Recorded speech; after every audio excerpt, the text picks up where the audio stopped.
Good evening, good evening, good evening. As you can see, I've got some great panelists in the chat as well, people on there. So hopefully we've all had a good evening. So I'm going to start off with Abs. How you doing, mate? Thanks for coming on first time. You're on mute, Abs. Sorry, I'm muted. No, That's yeah, it. We I'm can good, hear man. Yeah, I'm good, man. That intro was popping. I like that intro. that. Thank you, mate. Thank Yeah, you. I'm good, man. Good stuff. Fuzzy, how are you, mate? Are you feeling better? Getting better. So this is a strange one because it was Friday. I think it's Thursday night. I got home from work. I was just like, yeah, I feel all right. Thursday night, I'm absolutely just dying. Wake up in the morning, still dead, completely dead. I was meant to go into work. I was like, nah, screw this. I ain't going to work. Yesterday was improvement, and today is a lot better. Don't know what that was about. You would have thought that for colds it should be about a week or so, but for me it's like I felt bad for a couple of days, and now I'm actually all right now. It's weird, but yeah, we're getting there. That'll teach you for kissing the girl from Southend, won't it? No, we've got security for that. All right. They keep stopping them at the gates. Oh, sorry. Wolfie, how you doing, mate? Thanks for being on. Thank you for having me, sir. My first time as well. Yeah, I've had a decent weekend. Thanks, mate. How are you? Yeah, we'll talk about that. As it goes on. We'll get there. Yeah, we'll talk about that as we go on. I'll leave it there. And how yourself, mate? You're probably in the same boat as me, but yeah. Yeah, well, it's not been the best weekend, is it? It's nothing I didn't really expect, to be quite honest with you. Watching the other games as well. I mean, there's been some atrocious things, but I'm sure we'll get into that. But I'm all right. I'm alive. Let's just say that. Good, mate. And Jez, welcome back in again, mate. Always, mate. Thank you. And we've got our Arsenal back. We're back. We are back. That's what everybody's saying. The top Gooners, the top Reds. We've got our Arsenal back. And, Champions League title coming, Jez? Exactly.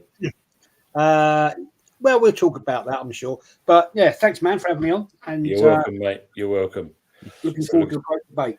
Let's have a look at the old people in the chat. We'll get some comments in there. Yeah, still wearing my end jumper. Of course, Adama. I've done it for you, mate. No one else. Just for you. DJ Crane, big up, big up. Tony Jez, the Yeti, Abs, Fuzzy, and Wolfie. Wow, what a panel. Thanks, mate. Good evening, everyone here. Luke James. Big up, Lucas. All smash the likes. Lenny Moon. Welcome. Big up, brothers. Lenny. And our good old friend, Si. Evening, folks. Big up the panel in the chat. Ever loyal, Si. Big up, man. Unlucky against Liverpool. Yeah, it was, mate, wasn't it? Ooh. Wolfie's popping his cherry. Everyone will want it. Be quiet. Man, that wind.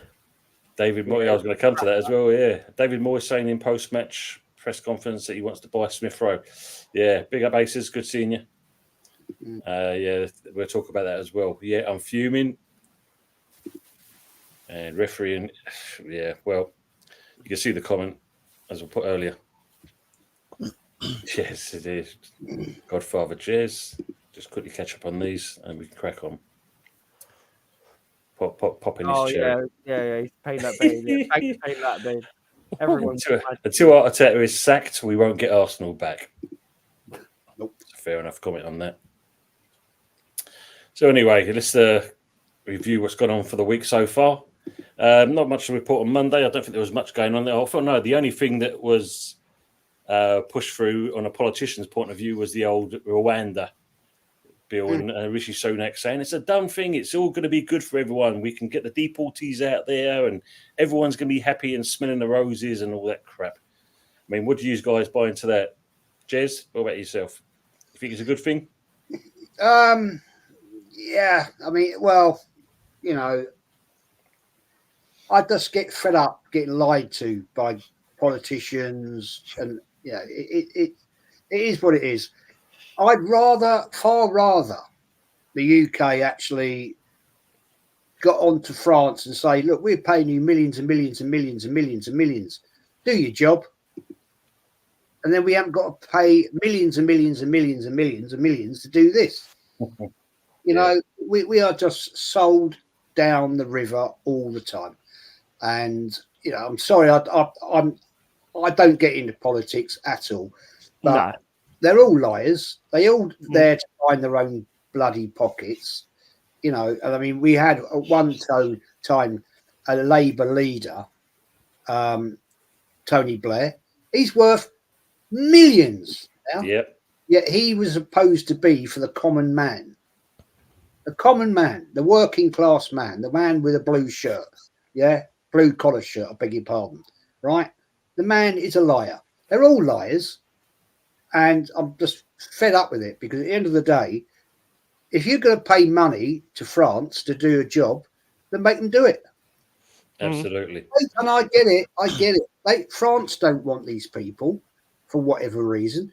Do we want them? Well, it's a whole debate. You know, when you see on the streets, every street, in every city, in every town, you've got people sleeping rough in this awful, awful, awful weather. Young people, homeless, and yet we can't look after our own.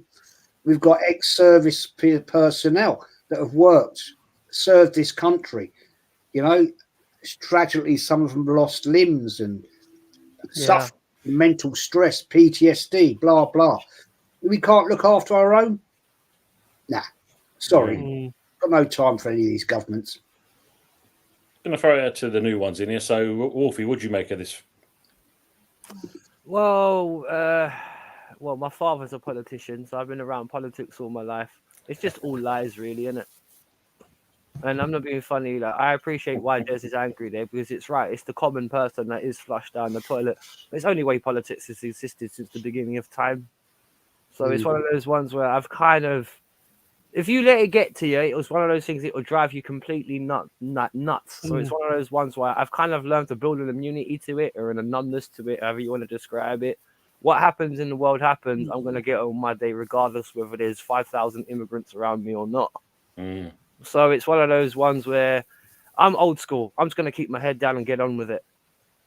I think that's what most of us want, really. Abs, what's your view on this? Mate, I don't even read. I don't even watch the news, let alone, do you know what I mean, delve into politics anymore. From years ago, I'm not really interested, to be honest. As long as I look after myself and my own, teach my kids not to be disrespectful and go out and do stupid things in the world, then I don't really care. You know what? There's problems in every city. Of course there is, man. In most cities in the world, and there's a lot of problems in the world right now, and corruption and all that kind of stuff. It's crazy, mate. It's crazy. So I can't solve the world's problems. All I can do is start from myself and my family, and then hopefully spread that to the community, and then the community. A bit of love, innit? Yeah, of course. Because used to, I mean, Wolfie and Abs, you're both London, aren't you? Yeah. So if you, I mean, obviously ex-London myself, but if you look at Sushil Sangha in there, on behalf of all Londoners, Sadiq Khan out. Yes, absolutely. I mean, I appreciate that, but the next person ain't going to be much better. Of course not, but exactly. The ULEZ thing is just basically there to kind of bump up the punch for TFL, but that's a different matter, and we won't crack on with that. I mean, what's your view on this Rwanda thing? Well, I'm the same as Abs, really. I don't really watch the news that much because, Illuminati's got it all, so, I'm not interested in any of that. The world's going to crap anyway. As the guys have said, I won't vote for any of them because I don't trust any of them. And trust me, if you think your vote's going to get somebody in you want, it's not. They've already got it lined up who's going in. So if they can do it in America, fudge it in America, they can definitely fudge it here. Absolutely. Fuzzy, what's your view? Yeah, sort of in the same boat as everybody else, really. Just in the camp of not really following the news. Not in the dinghy, are you? Just no real interest in it because there's a lot of news that gets put out where it's like the reality of it is just read between the lines and actually see it for what it is, as opposed to just what it is in terms of the narrative that the people writing the stories are. Because mainstream media is conducted by the people who want you to read what it is they want you to read, as opposed to what is actually factual all the time. Yeah. So I just don't really follow on with a lot of things. I always like to keep an open mind to a lot of things as well. Yeah. So it's like I don't always really take sides in a lot of things. Just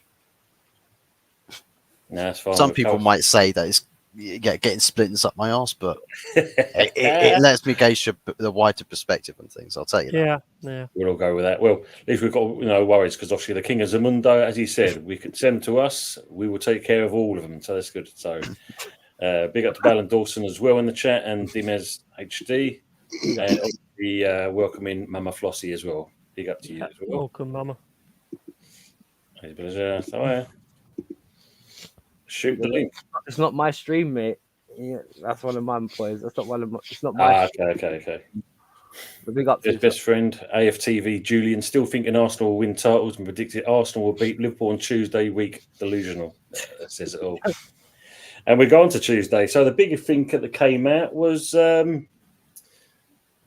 great one, the masterful one, Jose Mourinho finally got the boot at Roma, and crying his eyes out as he was driven away. Yeah. Has anyone got an idea how much that man's made since of all the clubs that he's actually left? About 60 million. She's already gone through that one. If you go on her Instagram post, you'll see that. Hang on, I'll even find it for you actually, and I'll tell you exactly. So come back to me. Give me 10 seconds. Yeah, no worries. I'll come back to you and I'll tell you exactly what clubs he's left and how much he's got paid, because Mali was bang on it. Hang on, here we go. Here's a channel. Wow, look at that. Niagara, Canada Gooners. Good to see you in here. Sorry. Mourinho. Hey, guys. Hello from -20 in Canada. Wow. Is that Fahrenheit or Celsius? That's Celsius, isn't it? I think, Hang on. Here you go. How much, Wolfie? He got 18 million when he got sacked by Chelsea the first time, 17 when he got sacked by Real Madrid, 8.3 when he got sacked by Chelsea the second time, 19.6 when he got sacked by Man United, and 15 when he got sacked by Spurs, but only 3 million when he got sacked by Roma. Well, according to Oasis, he's already signed for them. Has he? So it didn't take long.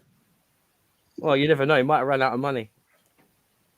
Yeah. I thought he said no to that. I thought I read he said no to that. Is that the one in Saudi Arabia? Yeah, I think so, yeah. Yeah, Budgie. Said no. Yeah, guy said this is Budgie. He's a West Ham man. Great guy. Good evening, everyone. Glad to catch a live show. No, thanks, mate.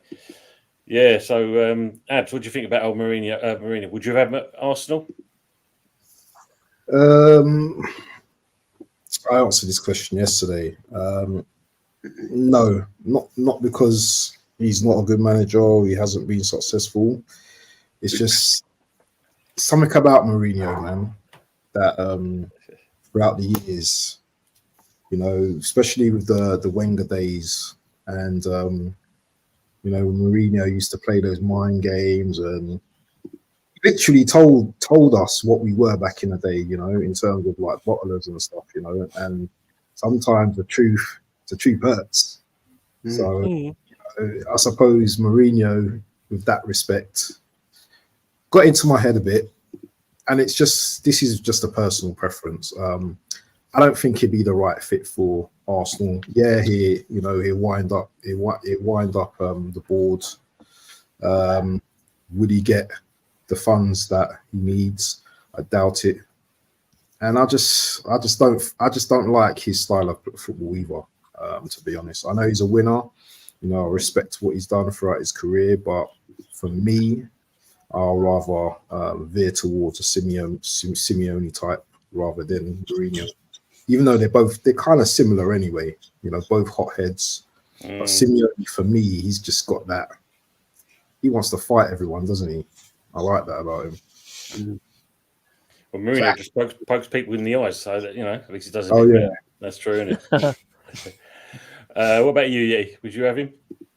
Well, 100%. I mean, and I think we'd have a chance of actually getting him as well because he's one of his big heroes is Brian Clough, and he's probably the closest to it the way he's acted and the way he does what he does. So yeah, 100% I would. I don't care. He could have called us all the names under the sun. I don't care if he comes to the City Ground, he'll make us great again. So that's all I'm bothered about. I'm not bothered about the things he says in the past or anything like that. But, fair play to Abs on that one. But at the end of the day, he's a guaranteed winner. He's a proven winner. So, yeah, of course I'd have him. 100%. How about you, Fuzzy? As you've already had him before, would you take him back, considering your situation at Man United at the moment? I think taking him back now after everything that's happened just would never ever be a happy ending. And I don't think it would quite work the same way as I think a lot of, say, Twitter stands might be hoping it would.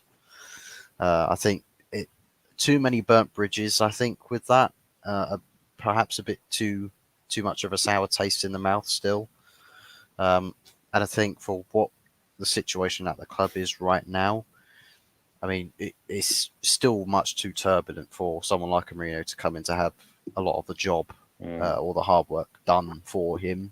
Because, I mean, any manager at the moment is going to be a bit of a coin toss at the moment as to whether anything's going to work or if it's all just going to completely fail, given the massive amount of change that the club's pending itself. So if it was up to me, I wouldn't. I can understand some people that would.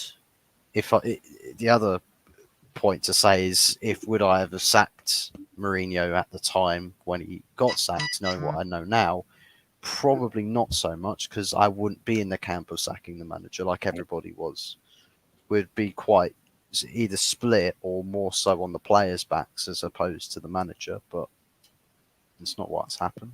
We're here now. Yeah, it's true. That's true. Jez, what about yourself? Would you have Mourinho? Well, tough call. He's a proven winner. He's won in Europe and he's won stuff. Well, that's not true. He's won pretty much all the time he's been at clubs.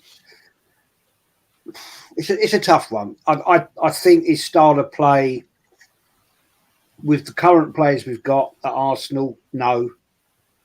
I don't think they'd suit with him. Would he fit with the management currently we've got at Arsenal? No. Because this management we've got only want a yes man. Right?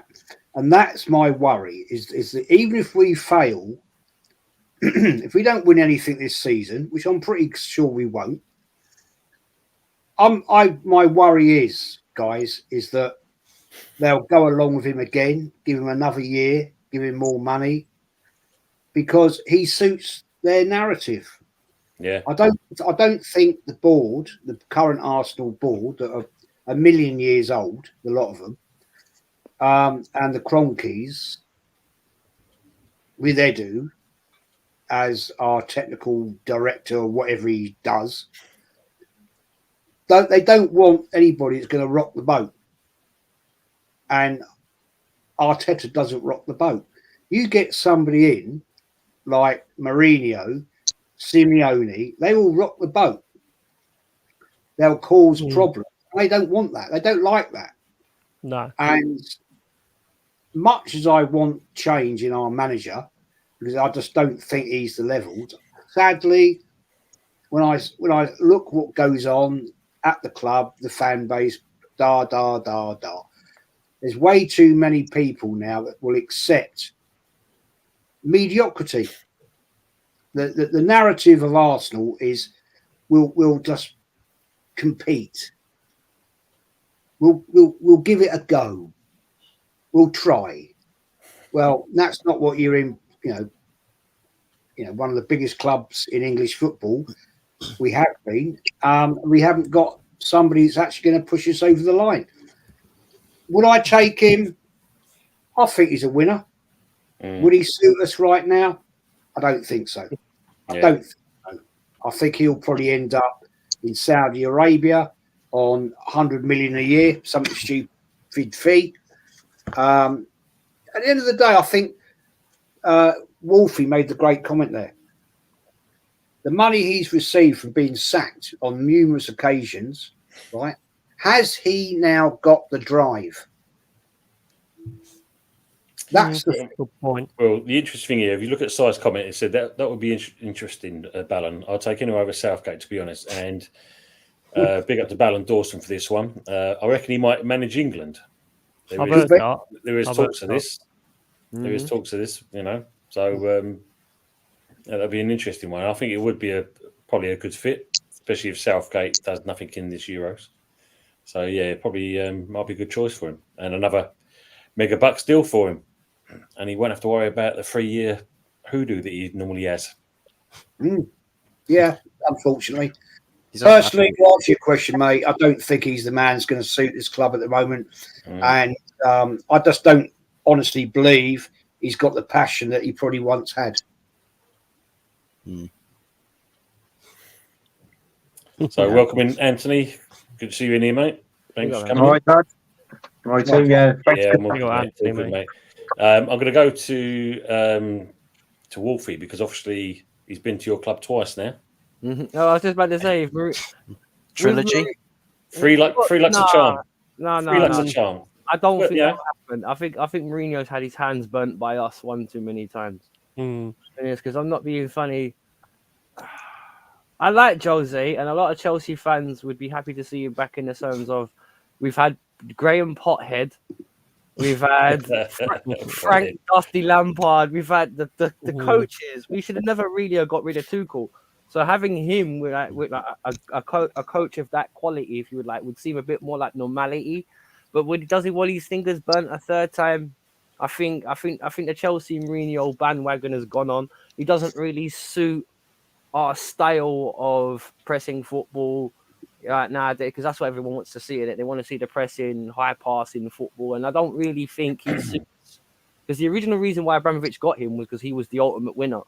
But the thing is, Todd Brohy's model of Chelsea isn't be the ultimate winner. It's let's build a young team out of a nursery and see where we can sell in the next 4 or 5 years before these 8-year contracts expire and all that kind of. I like him there, and I'm pretty sure any Chelsea fan would, because he probably would be able to do something with the team. But to be fair, there's someone in the job already. Poch needs more time because I think with the Chelsea squad, out of every squad in the Premier League, has more fitness issues than anybody. Because we've always got players injured. I just don't think. I don't think he's the right fit for us. I'd love to see him back, but myself personally, because I love him, because obviously he made us winners.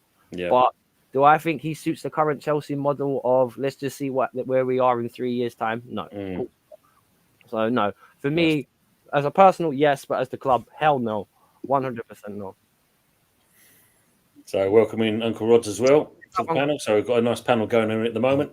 So I'll come to you back in a minute, Rods. Anthony, what's your view on Mourinho? Because he got the boot on Tuesday. Yeah, I mean, it did come for a bit of a shock actually, because if you go back on the end of last season, how it was with Roma, he didn't exactly do a bad job, but they're restricted obviously in spending a certain lot amount of money because. In all fairness, these Italian clubs now, they don't spend a lot of money on players now, do they? They buy them in for like 20 million and then they sell them on for like 80, 90, 100. So, this is what it's like. But I mean, I noticed you was asking people if whether they'd see Mourinho back at Arsenal, and I would have Mourinho at Arsenal. I definitely would. I mean, the whole point of him, if he come into my office and he put a paper in front of me, a CV, that CV is going to be it's going to be an attractive CV. Yeah. I mean, you think of it, with what he's won, managers of the months, the years, I've said all this before, saying, he must have at least 25 to 30 different trophies on that CV alone, and what he's won. And I just feel he's a fantastic manager. He's 60 years of age. I mean, he's got a few years left of him. But it was like what Jez said, and Jez hit the nail on the head. I mean, obviously with this club, they want yes men at Arsenal. Unfortunately, Mourinho is not a yes man, and where I'm not an Arteta kind of guy, I got to be honest with you. I don't rate. Self-same. I didn't rate Gareth Southgate. So I personally think this would be Southgate's last campaign, and I think the England job is lined up for Mourinho basically. Yeah, It's what I reckon. Will be interesting one. Uncle Odds, how you doing, sir? I am very well. How's everybody on the panel? Yeah, we're all doing good. Good. Good in there. Good, thanks, Unks. Yourself? Yeah, can't complain, my friend. Cannot complain. Good. If Klopp got the boot at Liverpool, just saying, would you take Mourinho at your club? Nah. I mean, Mourinho, don't get me wrong. He's he's an accomplished manager, but I don't know. I don't think we want a manager like that. I think we want a manager at the day sort of like in the mold of what Klopp is. Because Klopp is, at the end of the day, he's able to sort of like, he doesn't spend much. That's one thing about Klopp. He doesn't spend much, but he's able to at the end of the day get the best out of the youth. You understand me? Like today, he had 3 kids that come on to that played today. He had Conor Bradley started with Conor Bradley, a right back, and then he brought on the likes of Owen Beck, and he brought on Bobby Clark later on. Do you know what I mean? And they came into the squad and they've done their thing, and it's like, and they've been playing with the squad, and they sort of like for years. Do you know what I mean? So. I like managers that can cultivate players. Do you know what I mean? Yeah, definitely. It's a good comment. It is a good comment. Yeah, raise sort of like raise champions. You know what I mean? Raise world class players, and I don't see sort of like Mourinho doing that because, as I said, Mourinho at the end of the day is not a yes man. He'll be at Liverpool, and the moment he said they say that you can't have this, he's off, mate. He's gonna have it in his toes. Literally in his toes, you know what I mean? So, no, but that's fair enough, mate. Him, he's a good manager, accomplished manager. You have to say that. He's won every version of a European Cup. You know what I mean? Right down to obviously to the conference. So, but I don't think that's the sort of manager I want in my club. That's fair enough. Yeah, Wolfie, what about this comment here from Aces? If Middlesbrough make Carabao Cup final on Tuesday, Poch will be sacked immediately. Do you agree with that? No, personally, I don't. Because, as I said a minute ago when it came to the Mourinho question, I don't really believe that getting rid of... Because we had 5 first-team coaches last season. I don't think another Pandora's box of coaches going in and out is going to be the solution. Yeah. And the thing is, with us... With all of our injuries we've had at least 5 guys come back from minimum 6-month layoffs. Like, we got Reece James back the other day, and now he's out for 4 months again. So I'm not being funny, and I say this on my channel, and I know you've heard this, Tony. I'm sick and tired of these glass players, bro. I really am. These brittle. They warm up and they're off. Oh no! I tried to sprint in a warm up, and I'm out for another 4 weeks because my hamstring went. It's like, nah. I don't need these medical cases, bro.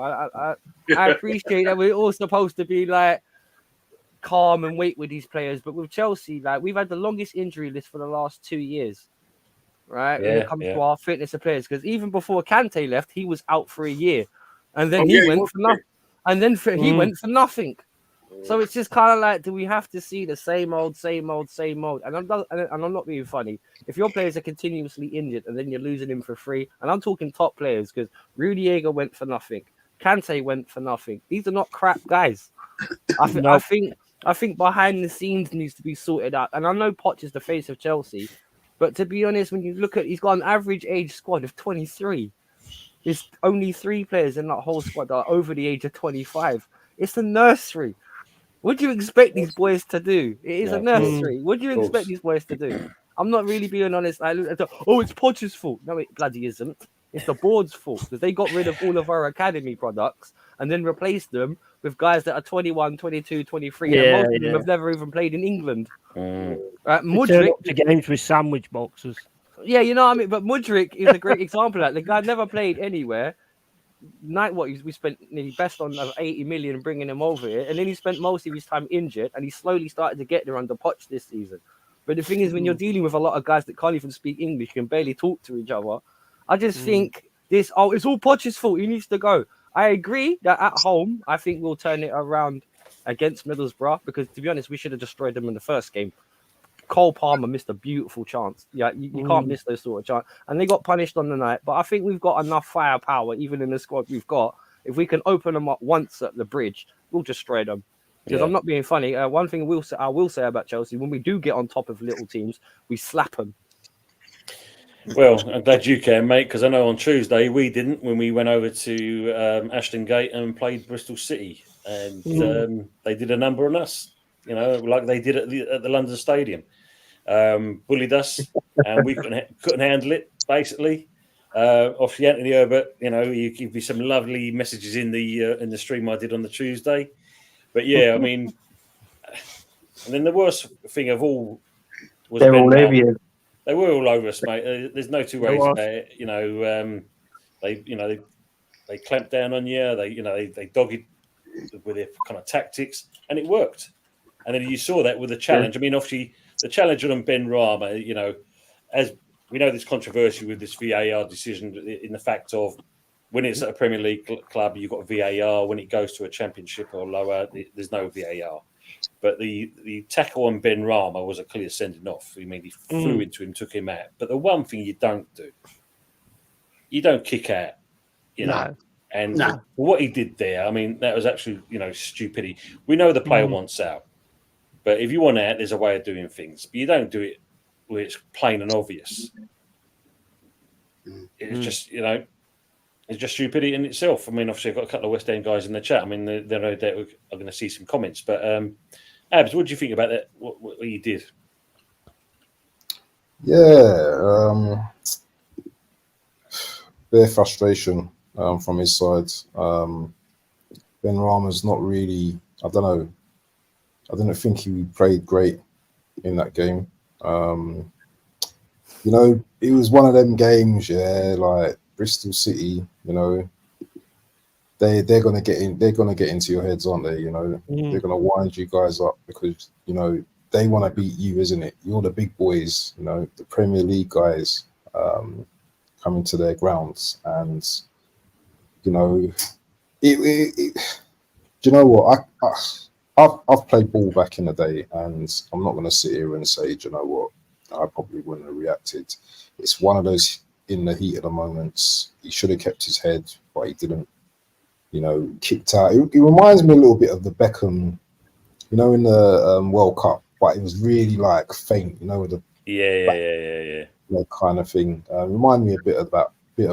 But Ben Rama should know better, because he's probably got his team knocked out, because with 10 men, it was going to be a struggle, isn't it? So, he should have kept his head. And it doesn't look good for him, with the fans as well, doing stuff like that as well. So, that's probably all I can say about that situation. What did you make of that, Jez, what Ben Rama did? Did you see the game? Yeah, I was on the watch along. Of course, mate, and, I said, you just can't react like that. It was a poor foul, but kicking out the guy, the first one hits him left side, the second one straight. You're gonna get it, mate. You can't do that. That is violent conduct. Yeah. Serious foul play, whichever way term you want to use. And the referee, let's be honest, he's got no option. Of course. He might as well got up and just smacked him in the mouth, because you're going to get binned for that. And stupidity. Yes, I agree with Abs. It's pure frustration. But you're a seasoned professional footballer. You've got to take it. It happens in football. He's done it. He's got away with it, I'm sure, in his past. But, it costs you the game, man. Costs you the game. Exactly. I mean, Budgie's put a great comment here. Ben Rama needs to be gone, just like Ballon d'Or Dawson said as well. I've always backed him, but he's behaving like a child with no siblings. And that's it. don't do them kind of things. You know, I mean, yeah, would you make of that? He was on the stream with me, and we both agreed at that. Oh, you do remember I was there then? Just about, yeah. And I don't drink, mate, as much as you, but yeah, I do remember that part. What was the question? Because somebody just sent me a message. It was Anthony Herbert sent me a private message saying Cooper's been sacked.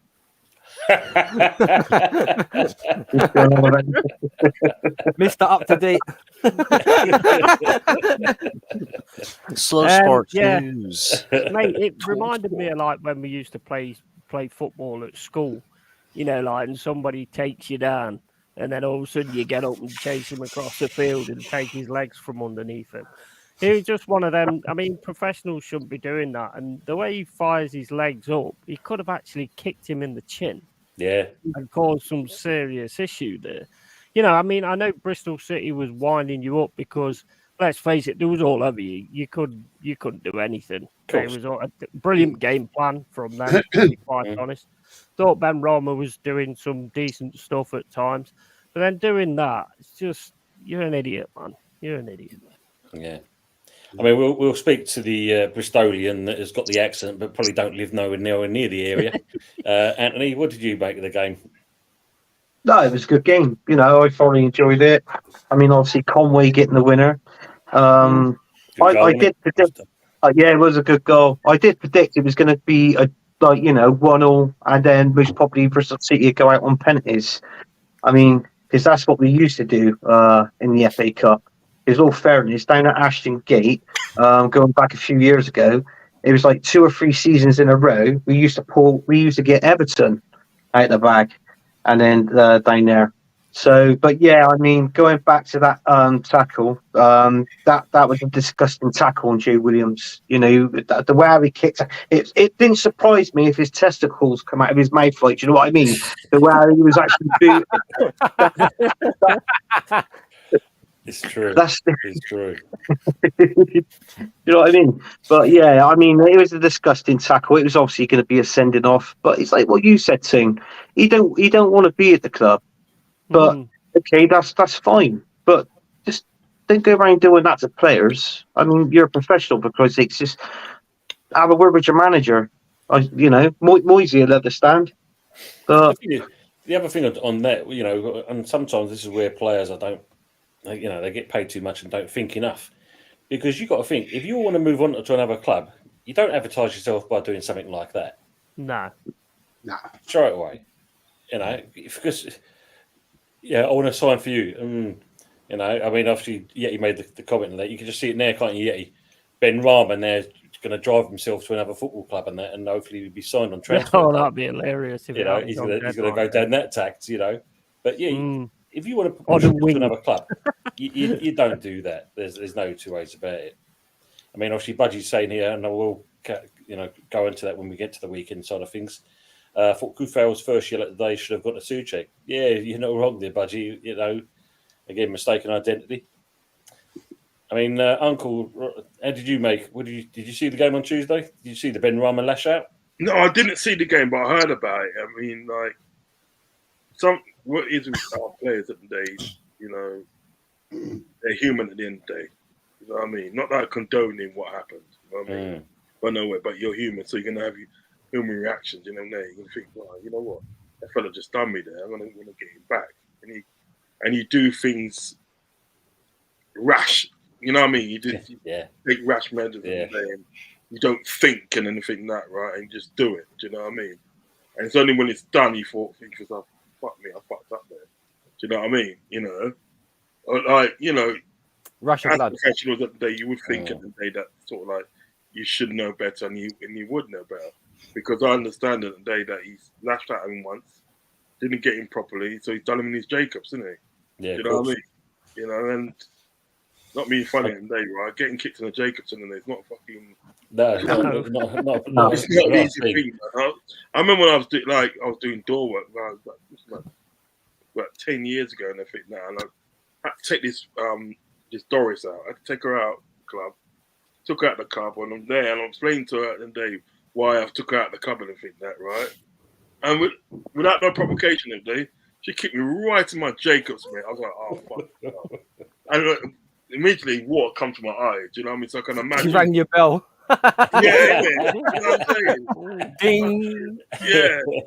But your water comes to your eyes, so I can imagine that person that sort of like gets paid to kick a ball, gets paid to kick in the day. Of course, yeah. It can't be good. It can't be nice. Not at all. It's just that people at the day need to know better, and they need to do better. Do you know what I mean? The players should do anyway, especially in that. You know, I can understand in the heat of the moment. I can understand the rash. But you know what? At the end of the day, you have to do better. You have to do a lot better. Do you know what I mean? And I think Ben Rama and they should have done a lot better. I mean, if he doesn't want to be at the club, then say to boys and day, I don't want to be at the club. I refuse to play. Do something like that, but don't make a mug of yourself on the pitch. Well, he's done that already. I mean, not being funny, you know, when he got the penalty against Arsenal and that, you know, he should have scored that and then give that cheek. You know, he looked over his shoulder and give the cheeky little wink. Yeah, and, you know, and you could tell straight away that he ain't going to score. You know, that says it for yourself. You know what I mean? Just going to go to Ballon Dawson's comment here because obviously fair play to this guy and hats off to you, mate. He went to the Bristol game. Fair play to City saying he got home at 2 a.m. in the morning. Fair play to you that journey, mate. That's he's travelled all the way there. He's travelled all the way to Bristol. What, to see that? Yeah. To see a guy make a total mug of himself. Do you know what I mean? You know, it's not fair on the fan. No, it's not. No, not at all. Not at all. I'm going to move on and I'm going to come to Yeti first of all. Because obviously on Wednesday, I think it was Wednesday, it was announced that former England manager Sven Goran Eriksson has basically got terminal cancer. And obviously, you know, not long, which is a great shame, you know. What was your view when you heard that? Well, I mean, it's devastating, isn't it? And what Liverpool's actually doing, was it me or somebody else? No, I'm just saying big up to you, mate. I'm just saying big up to okay. It's good to see him on. Yeah, it's devastating, mate, to hear things like that. I mean, and it kind of grinds my gears, to be honest. The amount of money that's been put into this thing, and we're still frying people's heads, and it's just absolutely ridiculous. I mean, we should have got somewhere else on it. But what Liverpool are actually doing for him, with him wanting to, always wanting to manage Liverpool, the fact that they're actually going to give him that opportunity, I think is absolute gold. It's amazing. Big up to him. Yeah, good comment. Good comment.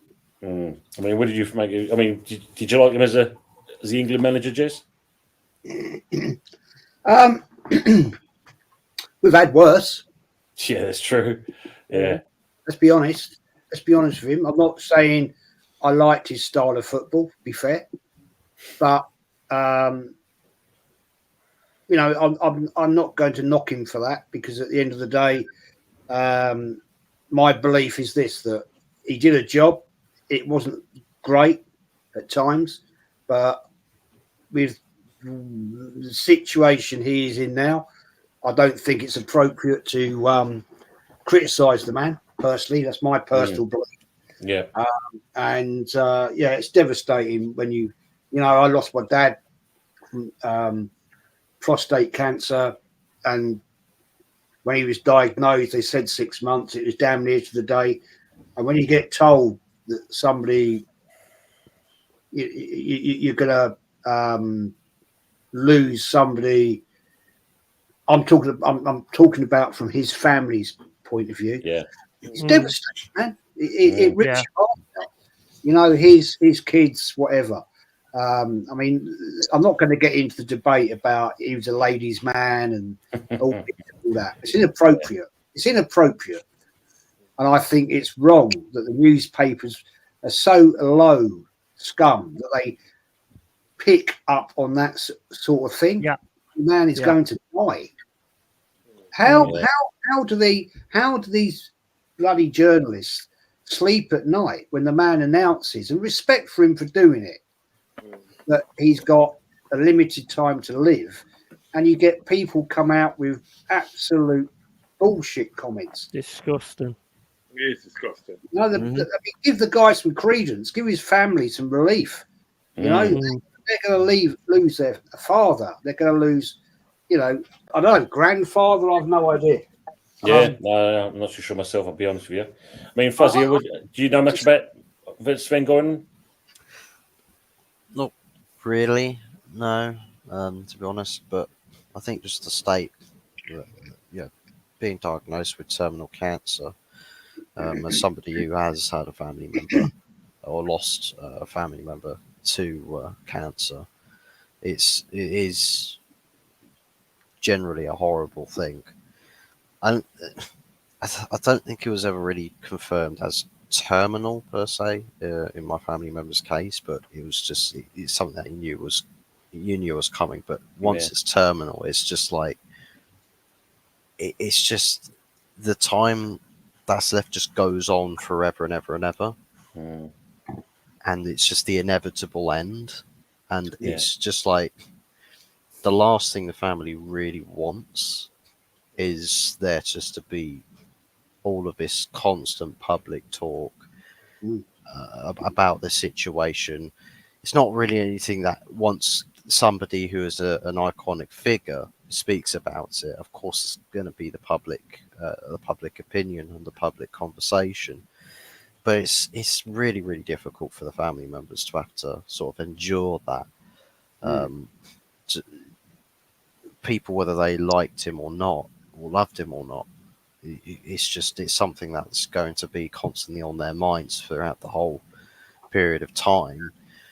I mean, for what he wanted to do as like a dream of his as to managing Liverpool Football Club, being given the opportunity to manage Liverpool Legends game, I think would be a fantastic thing to do for him.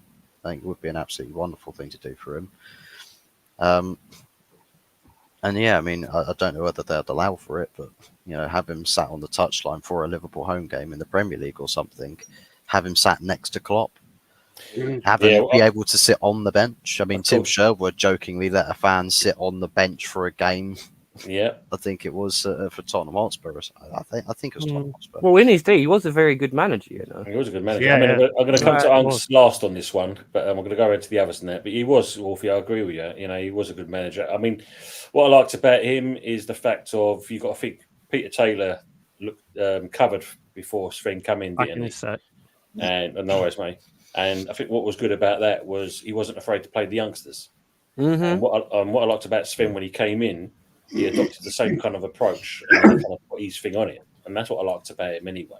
Was that kind of stuff. Well, he had that adventurous style that bit of a fish. I'm a bit of a football history buff myself. He did win a couple of trophies. Like the guy did win Serie A in 1999-2000 with Lazio.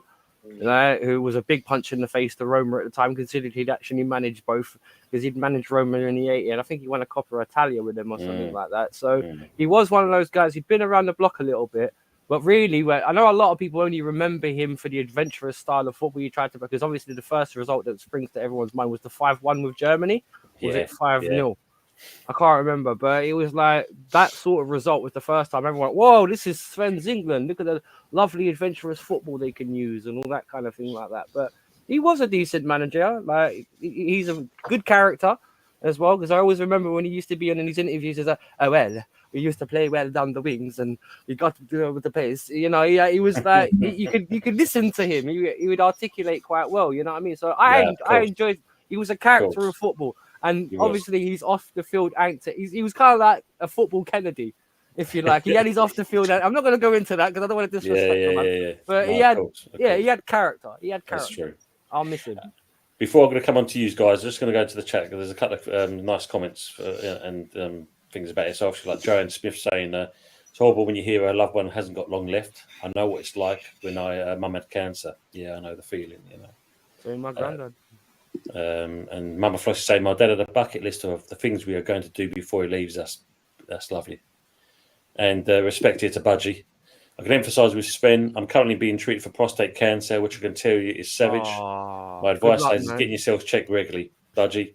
Good luck, dude. Please, goes well for you, mate. Man. Good luck. I mean, guys in the panel, he's a lovely bloke, and I wish him. Big up, Budgie, man. Yeah, let's make sure. Oh dear, God bless. Good luck, bro. Seriously, I mean that, bottom of my heart. Yeah. And if you look at the pan and the chat, Love, man. great. This all got great people in the chat. I mean, all showing love. It's brilliant. Be good luck, bro. It's Seriously. all about. It's all about that. Abs, what did you make of Sven? Did you like him? Yeah, Sven was cool, man. What I loved about him is that he had some of the best midfielders of that generation, Steven Gerrard, Scholesy. He had he had Sol Campbell at the back, he had Michael Owen. He worked with some good players throughout his career, even at Roma and Man City. So he's managed, top level. He's seen it all. When I read the news, man, I was pretty sad because I had a friend that passed away. He had terminal cancer last year, but he was only given 3 months. And when you're told something like that, you can't believe it. You just don't believe it. It's just like, nah. Yeah. What are you talking about? You'll be all right. But the reality is, and the doctors are usually quite accurate, in the length of time they give people. So for me, when I heard that news about Sven, I was really saddened by it because I'm quite an emotional guy when it comes to things like this. Because I lost my dad like 3 years ago. Similar thing to Jez as well, which was big up banter. Pretty hard. Yeah, it was a pretty hard time in my life. But yeah, do you know what? It's sad for Sven, man. Do you know what? And he's got 2 kids, I believe. So I just wish the family, I'm a person that prays. You know what I'm saying? And I know I believe in God. People don't believe in God, but I'll pray. Do you know what I'm saying? Yeah, that everything. I think the good thing about it, he's sort of interrupt, mate. I mean, if you look at it, I think what was good to see is he's got a positive approach about it. Yeah. Any picture you see, he's got a smile on his face, and I think if you look, I know obviously time's limited. We're all on a limited time frame. I mean, I still look good for 352, but you all still have a limited time frame. You know what I'm saying? But at the same point, try and enjoy life to the fullest, and I think that's what he's trying to do. So as I say, I mean, Anthony, what's your kind of remembrance of Sven? Yeah. Sorry. Yeah, I reckon he was. Don't get too emotional, mate. He's still with us. He was a nice guy, and he wasn't a bad England manager. I mean, I can remember when he made his debut as manager. We beat Spain in the first game, and then we went on, and I can remember one of his England games which stands out because I had the England top was when we beat Germany 5-1. I had a 5 on that shoulder and the 1 on this one, and and I can remember that. But yeah, he's a really nice guy. He's like the self-same thing as Jed's, not going to go into his private life. Everybody makes mistakes through life, and we just get up and go roll with it. But yeah, I mean, self-same as you guys. I mean, I've had someone close to me that passed away from cancer, and it was my uncle, and it was really sad, and he was given 2 months to live. He was gone within 6 weeks, and that was he passed away 2 months after his 60th birthday. So he didn't even have a time to retire from work as well. So everybody knows what it's like, sort of close to them, and that and they go through that sort of thing, But I just remember, I just told him, I just said to him, I had really good memories of him, and that was that, and that's all you can do, is be with them and just tell them how much you love them and that sort of stuff, and memories, and you've got good memories of them, and that's the only thing you can do. But yeah, he was a really, really good guy. Managing wise, I think he had a good managing career over in Italy. I think it was it Lazio he was in charge of at that time. So he won them a few. He won them a couple of trophies as well. So, but yeah, it's sad news. just what to say on it.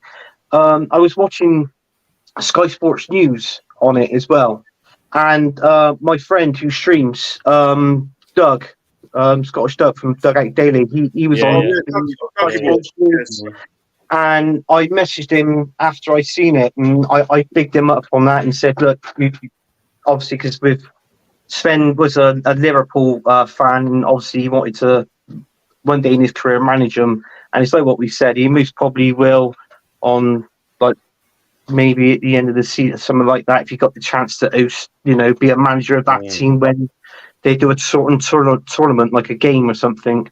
And yeah, I reckon that's nice for Liverpool to come out and say something like that. Just to say to Niagara, Canada Gooners, no, unfortunately with Sven, it's incurable, mate. And so yeah, there's no chance for him in that respect for being curable. DJ Crane's had to leave. He's going to watch the rest on playback. Big up the amazing panel chat, and we've got our Arsenal back. Come on, quad incoming. Oh, Pepsi Pack just to make my weekend even better. West Ham 3, Spurs ladies 4. So Uncle Rod's, last but not least, Sven and obviously Klopp. Nice gesture. Yeah, it's a nice gesture. I mean, listen, David, the guy was a spot on guy. Spot on guy. You know what I mean? And listen, had good career in Italy. You know what I mean? Done very well. Do you know what I mean? Everybody is not perfect. You know what I mean? It could be a number of things at the end of the day. I mean, obviously, it's fidelity for him. Do you know what I mean? But that's just the way it is. We're all not perfect. You know what I mean? Yeah. But to get diagnosed with prostate cancer and plus it to be terminal cannot be an easy thing, because we also got to think about how he feels, because it's like he has to go through it. Nobody else has to go through it but him. Do you know what I mean? And to know it and day to sort of like that in I don't know 2 or 3 months or maybe longer. You know what I mean? That you're not going to be walking the earth anymore. Do you know what I mean? It can't be nice. You know what I mean? And it cannot be easy to cope with. So I think the way that he's coping with it now, at the end of the day, yeah, shows amazing strength. Do you know what I mean? It really shows amazing strength of character. Do you know what I mean? Because you're saying, look, at the end of the day, right? I know this is going to happen, but I'm not going to let it get me down. Do you know what I mean? So I'm going to go on. I'm going to try and do as much things as I can at the end of the day that I've always wanted to do before it's time for me to meet my maker. Do you understand what I'm getting at? Yeah. Really and truly, at the end of the day, him being able at the end of the day to sort of like, coach, like be the manager at the end of the day, sort of like of Liverpool Football. A club at the end of the day, not only has he supported all his life, his dad as well has supported all his life. You know what I mean? And his dad is still with us. You know what I mean? So they're both being Liverpool supporters at the end of the day. You know what I mean? Yeah, of course. So like being able to sort of like get that chance to coach his beloved team that he's loved all his life at the end of the day, I think it's a very good gesture, and I hope he gets it. I hope he gets to coach them for 90 minutes. I think he will do, mate. I think it's great respect. So. You know I mean, I just want to say this one. I mean, sorry to interrupt, Unks. I mean, Bans from Budgie, yes, it is, mate. This is my second round with it. I beat it once and I'll beat it again. Budgie, massive respect, yeah. Massive respect. Yeah, you fella. God bless you, mate. Respect. Listen, we're all listen at the end of the day, right? We're all here for you. Do you know what I mean? Yeah, 100%. We can't obviously at the end of the day we can't go through it for you, but at the end of the day, we're here as a support unit for you. Do you know what I mean? We're all here for you, and we're all at the end of the day are there willing you to get over that line. Do you know what I mean? Here's an interesting question from Niagara. He's saying some sportsmen have had cancer, got them cured. Know any of any? Anyone know any sports people that have cancer? I know it's celebs. There's a cricketer. Oh God, what's his name? Well known English cricketer. I'm not a cricket fan, but there's an cricketer man. He had prostate cancer, quite late stage. I think it was stage 2. And he got through it. Oh, what's his name? Fucking hell, man. Oh, Come on, boys. One Tufnell. Who? Phil Tufnell? No. God, Not both of them. I'm not a cricket fan, but I can see his face. I can't think of his name, man. Was it the old boy? What's his name? He used to the Yorkshire bloke, wasn't it? Was it him? Yeah. Play for Yorkshire. Yeah. Oh, Jesus Christ. Um, my tongue. I can see his face. Oh man, come on.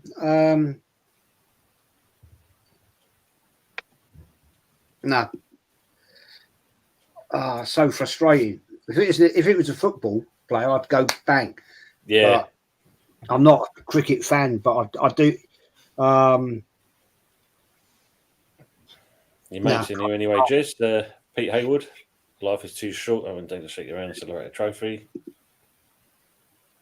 Yeah, Pete. Jeff look, Miller. I'd Jeff shake Miller. your hand. Not a problem, man. I'd shake your Graham hand. Pollock. Bollocks. Is it Jeff Miller? That's it. Yeah. Jeff Miller. Well done, Yeti. Well done. Nice one. There's another Google player is your that friend.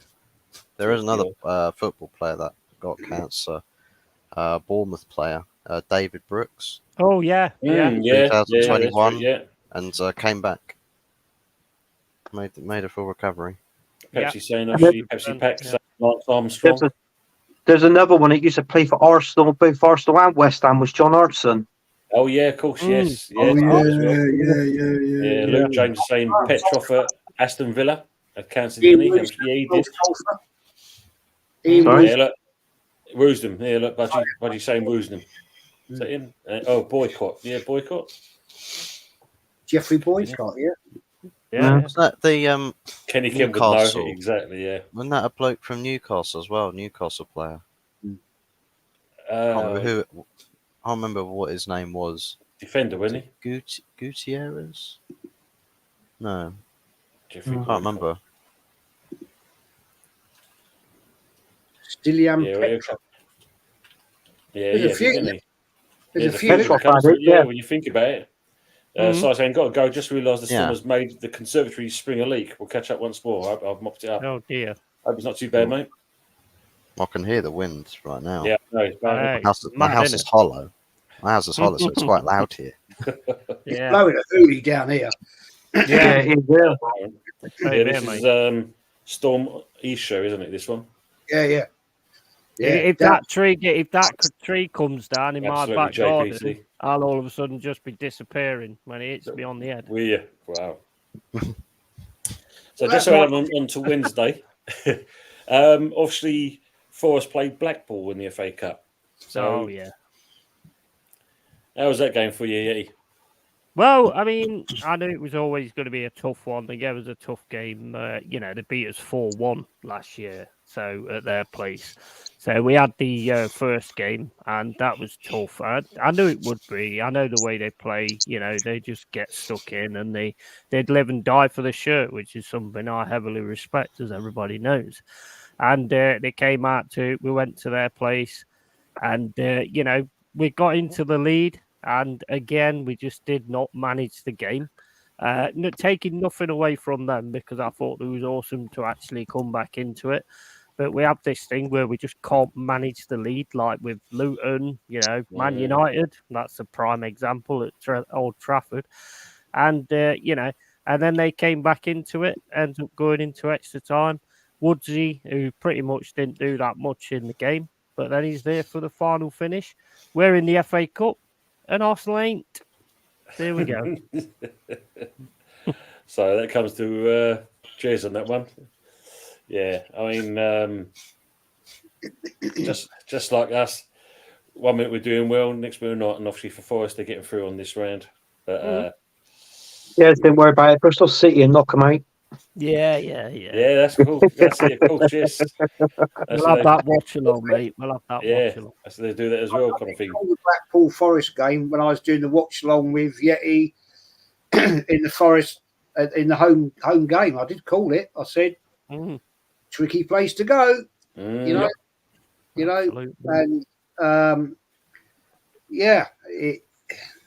they're a dodgy little lot. That lot up there. Yeah. yeah, unfortunately, it is what it is, man. As Budgie said, try being inland from the south coast. I'm not far from the south coast myself, my friend, and it is blowing an absolute hoolie out there right now. Seriously. Big up to Line Text TV. Good to see you in here, mate. Big up, lads. Great show. Thank you, mate. All of a sudden, Jazz is just going to blow away. Yeah, well, Bigger fish to fry. Honestly, it's strong down south. It's strong wind, seriously, a strong wind. And I'm not talking about the misses as well. That didn't help. But you know that is going on. I did wonder why your curtains was moving in the background, Anthony. She's sitting over there, is she? Yeah, she's literally blowing me. She goes, What's that getting blown off? one day, Anthony, your wife's gonna. Last week you called her out. He did. You've done it again. One day she's going to hear this, and you're going to get absolutely. Yeah. Oh yeah. Yeah, but she's going to sit on your head and fart on your face. That's what she's going to do. He looked over his shoulder when he said it, though, to make sure she wasn't around. Yeah, I know. What, mate? You're going to be in trouble next time. I'm just going to move on to Thursday. Thursday's one. China. Or so no, is it actually? Sorry, Japan become the 5th country to put a lander on the moon. Yeah. Right. Yeah, the first 3 ones failed, didn't they? Yeah, they did. This one's called the Moon Sniper. So it's managed to land on the moon. So it's got the Americans crapping their pants because it's like, someone's going to do better than what we have. Did they find Kane's penalty on it? No, that's still all bred around the moon. It's unmanned. So, I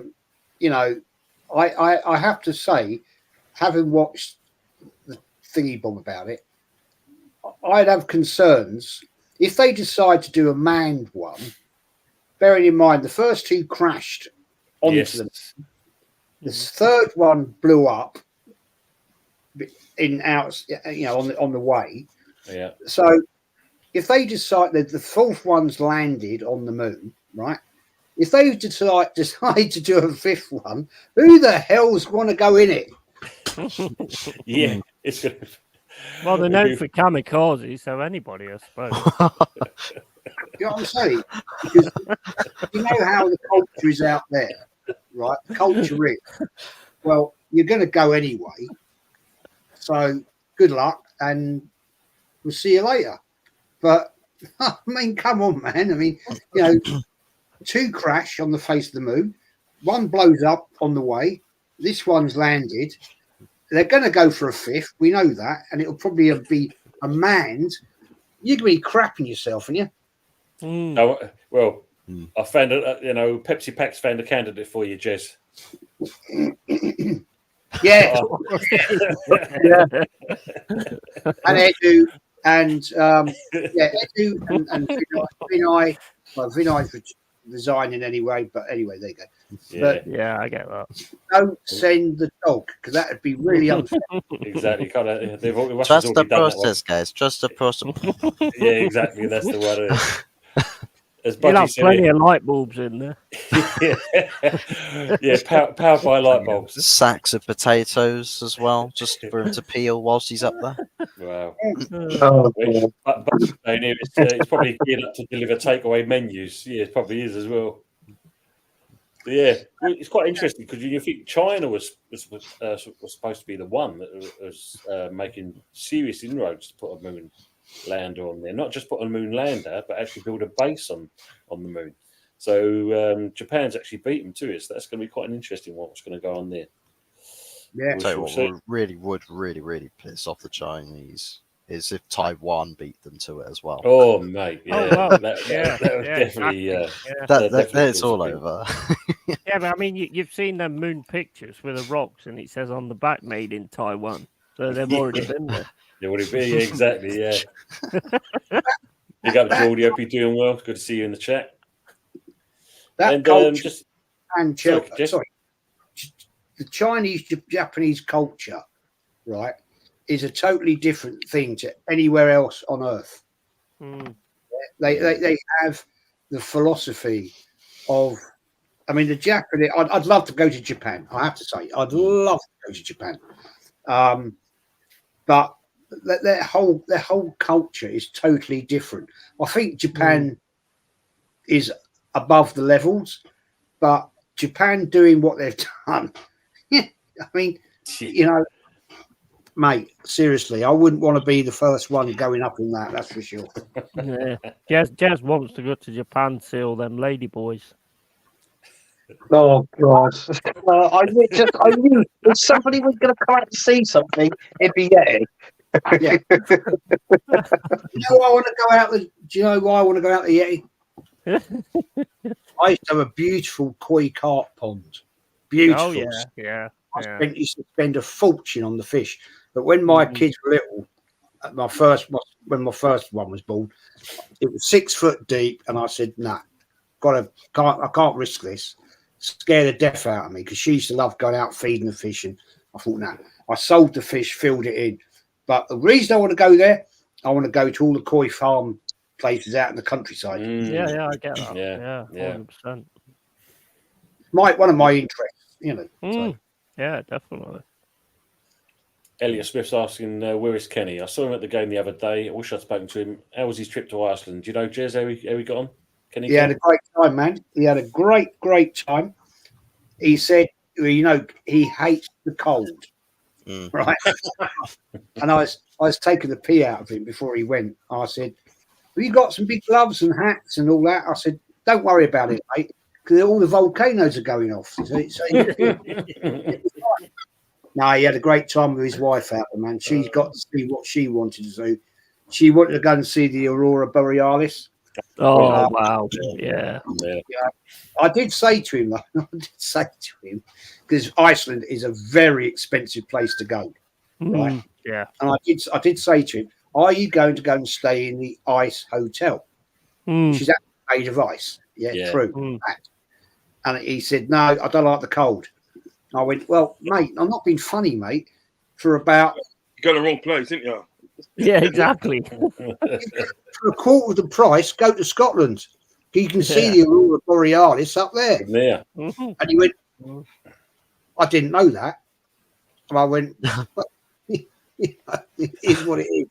But I've had friends of mine go to the ice hotel and that. I mean, like, you know, the building, surprisingly enough, is quite heated. You're supplied with unlimited furs to keep you warm. Obviously, you have to wear gloves when you do your drink, because all the glasses are made out of ice. It's a different experience altogether. That's not very realistic, is it? At least if I'm going to an ice hotel, I want to freeze my knackers off.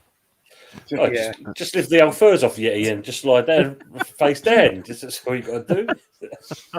If it's clear ice, then I mean, it would be interesting to see where everybody else is sleeping in the hotel. Yeah, exactly. Can't get out, so no naughty business. Everyone's going to see it. I love that comment. I love that comment from Elliot. That's class. Iceland is on my bucket list, as is Japan. Yeah. I did actually send an invite to Kenny Kemp, but unfortunately he's out at the moment. Otherwise, he would have been on. So it'd be good to get him on next time to build it all up, etc. I do like the idea of going to Japan. It's just a culture where there's just a lot of respect. Like the general theme out there is just respect. No crazy TikToking, no madness on the streets. Just I just think the whole setup is something else. I mean, it's so expensive to go there. It's not just the flights. I looked it up 2-3 years before the pandemic. We talked about going, and flights are horrendously expensive, and hotels, man, they're off the planet. Even I'm not talking top class here. You know, I'm talking like 3-star hotel. I'm not talking 5-star, and everything is so expensive. You know, I was like, "Ooh, wow!" You know, I mean, I compared it. My last visit to see my son in New Zealand. Now we go for a month at a time. Yeah. Flights to New Zealand are half the price of going to Japan, right? And it's like New Zealand is 10,000 miles away. Japan's about 6. And it's just, wow. And the hotels are, because the exchange rate from the yen to UK shit, it's awful. It's terrible.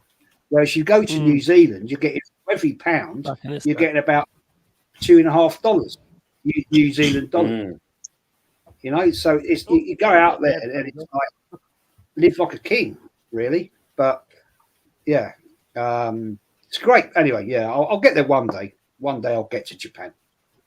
That'd be nice, mate. That would be nice. I mean, like, by all accounts, New Zealand's supposed to be a decent place as well. Awesome place to go, man. Awesome. The only thing I'd say to you, right? I got gonorrhea. I like that old thing. The Hobbit, Lord of the Rings. Yeah, I like all that. And where my son was living at the time in Hamilton is just 20 kilometres down the road. Was where they made the set of Hobbiton. Yeah, all the. Oh yes, yeah. And I said to my son, "Let's go and have a look at that. Let's have a look." And he went, "Dad, it's not worth it." I said, "Yeah, come on, let's go and have a look. Let's go and have a look." And he was, "No, it's not worth it, Dad." And I went, "No, come on, I want to go." And it's on the farmer's land, right? Yeah. I was expecting to go and see what we see in the films. Yeah. When we turned up, there's a lake. Yeah, nice lake.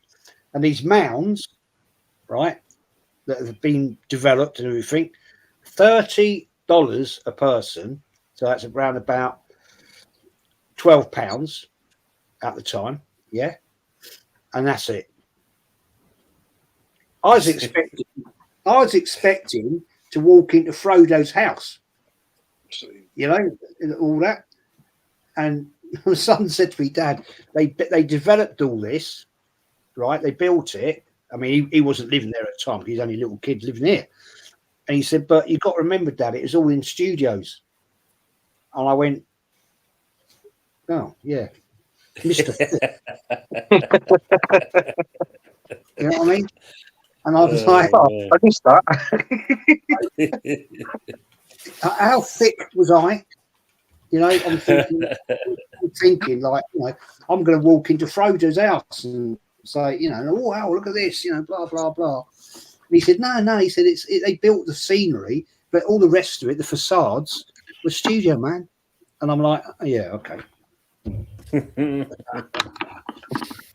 So we'll leave that Friday. I mean, there was a kind of things on there. I mean, obviously Friday there was this newborn baby found in a carrier bag in Newham, and that's where I come from. I come from Newham myself. I know the area where the kid was found in there. I mean, obviously an hour old apparently, and it was found in a carrier bag. You got to question when people do things like that. Hopefully, by the accounts, baby's doing well, and that's all that matters really at the end of the day. So let's hope from there, basically. And Saturday, weekend football. So there was a strange one. I'm obviously a great friend, Diesel Arsenal, has done a stream this evening about racism, and we're going to touch on that first because there's two incidents that went on. You had the AC Milan keeper, Mike Magan, and Coventry's midfielder, Casey Palmer, that both faced racial chants. Which in this day and age, we know it still goes on.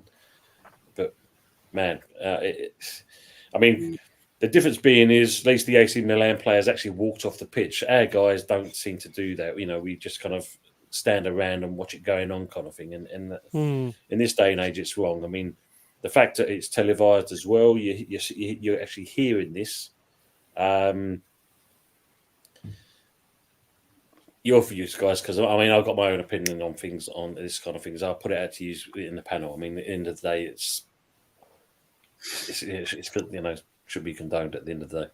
No, it's shocking, man. It's shocking. I was watching Diesels. You were on there as well in the chat. Yes, yeah. And I put in the chat, but I get it. Diesel's one of these guys. He does his show, and then he'll go through all his chat. And I respect him for doing that. But I put in the chat that I remember the first ever black player that played for Arsenal back in '71. Brendan Batson. Didn't he play for Wolves as well? And then he went on to West Brom, yeah. Yeah. And to be fair, Arsenal, he only ever played in the 3 years he was there. He only ever played about 12 games as he came on as a substitute. He was young. He wasn't great at Arsenal, but the abuse he used to get was horrendous. And I used to think, wow. I mean, all right, back in them days, you didn't have so many black fans as fans, right? Because of the racial abuse and nonsense that went on. But I can remember as a kid. I mean, I wasn't in the North Bank in them days because I was with my granddad. We were up in the Upper West, but up in the Upper West, right? Upper West, yeah. The posh sheets, yeah. You had people in their 60s, 70s abusing this young black guy, right? He was probably at the time, I think, about 18 to 19. I don't know. I can't remember. You monkey, blah, blah, blah, blah, blah, and all this and all that. And I was like, ooh, I'd never, having grown up in that environment, there was a lot of people from many different creeds and cultures, right? I mean, probably the school I went to back then, 45% were black guys. I mean, a lot of to this living day, a lot of my best mates that I still associate with and go and see. I mean, it wasn't that long away. It wasn't just for Christmas. I went to a 60th birthday party of one of my best mates from school, Arsenal fan, true, Arsenal all the way through. And I'm thinking, as a little kiddie, you don't quite understand what's going on. But as you grow up and get older and older, and when I did start going in the North Bank, I mean, Brendan Batson left in '74, and he went somewhere. Then he went to Wolves, and he went West Brom, and he became a fantastic player at West Brom. He's a legend. You go and look in the thing of West Brom. Ask a West Brom fan, Brendan Batson, legend to them, legend, right?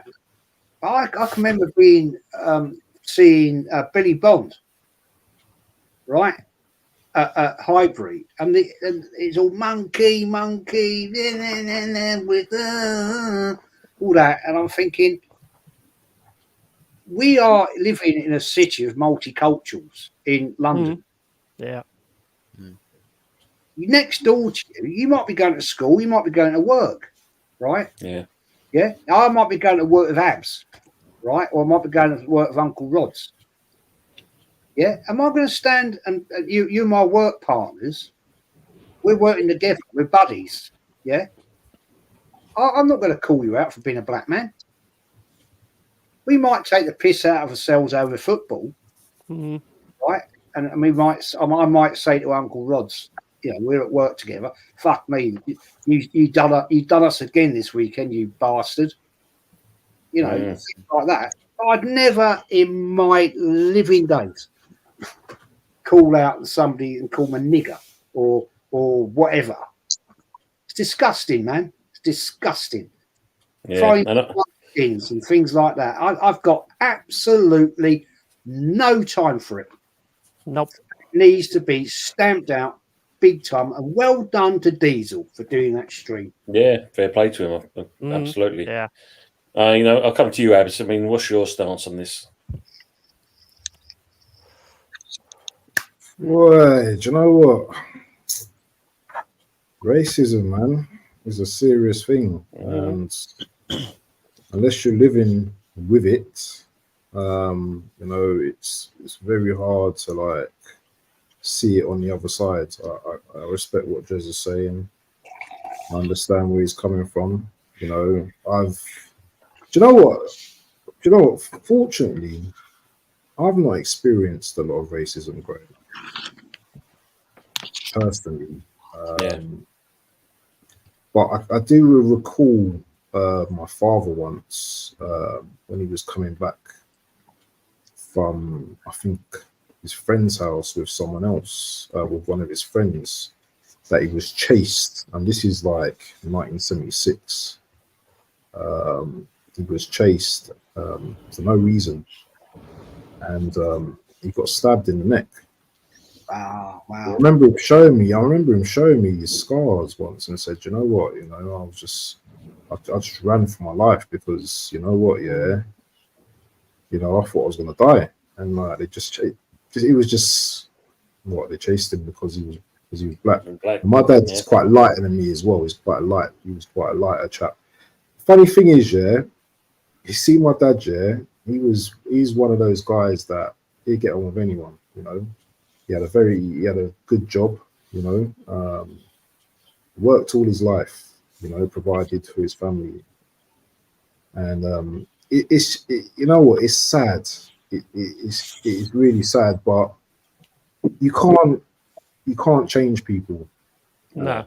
You have to change yourself. And sometimes you look at things in life and you think, do you know what?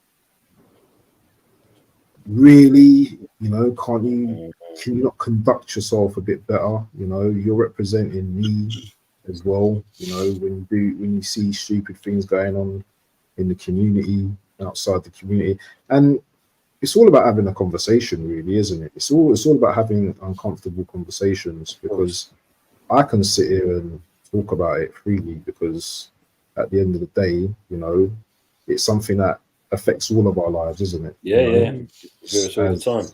Yeah. Jez was saying, you could be working with a black guy, you know what I'm saying? Good mates, go to the pub, Arsenal fans, you know what I'm saying? How would he feel, you know what I mean, if his mate racially abused someone and, it's strange. The thing is, people are people, isn't it? I'll come to Anthony Herbert. And I've had that, and I dealt with it as well. See, that's the one it is. Sorry, I'm going to come back to you on that. Anthony, I mean, where you are on that, you're kind of mainly white culture where you are, I'd say, wouldn't you? Yeah, but I mean, it don't matter. It don't matter where you're from, where you live, or whatever. I don't like it. I don't like racism. I've never have. I never will. I mean, in all fairness, I mean, like what you said, because you brought up the player, Casey Palmer. Yeah. I mean, I'm not being funny. Casey Palmer, right, is an ex-Bristol City player, right? I used to go down Ashton Gate all the time watching them, and I've got to be honest with you, there was none of that went on down there at Ashton Gate. Obviously, like with the home fans and also with the away fans as well. We never really heard that regarding Casey Palmer and any other black footballer that was in there, playing for the team. So and it just makes you think. It's just I don't know what it is. I in all fairness, it's like you just want it to stop, but how does it stop? That's what that's what it is, and that's the problem. And that's the main thing. I mean, I don't know. I watched a documentary and it was an Hollywood actor getting interviewed, and they were saying about obviously with the likes of racism and that, and this guy is 80 odd, and I tell you what, it was asked to him, and he said the only way that I can see through some of it is not to talk about it, and this is what that guy, and I could tell you who that guy was. That was the famous Hollywood actor Morgan Freeman. And seriously, he said that's the only way. He said, I don't know. He said, I don't know everything. He said, but maybe it's a start. Maybe you can go down a different, a different route and say, well, look, enough's enough. But can we stop? It should be stopped. And I've got to be honest with you, it seems like it seems like a lot of it. When it comes to sports, it comes from a sport that we all love on this panel and in the chat. It all seems to be do with football, and I don't know why. Can I just say anything that what Morgan Freeman said to me at the day, it is bollocks, because at the end of the day, if you don't talk about it, how are you going to sort of like solve it? You can actually see the video on YouTube. It has got it on. I think I've seen bits of it before, and I've seen other videos at the day where he's talked about racism and that. And to me, no disrespect to Morgan Freeman, because he's a good actor, but to me, at the day, he's kind of like got like a blasé attitude towards racism. Do you know what I mean? He's like kind of blasé. Now, to be honest, at the day, sort of like the ways that the day you stop racism in the day, right? It's in the household. It starts with the parents, you know what I mean? Culture. There's a story. It passes down, don't it? Yeah, because the thing is, Uncle Rods. Yeah.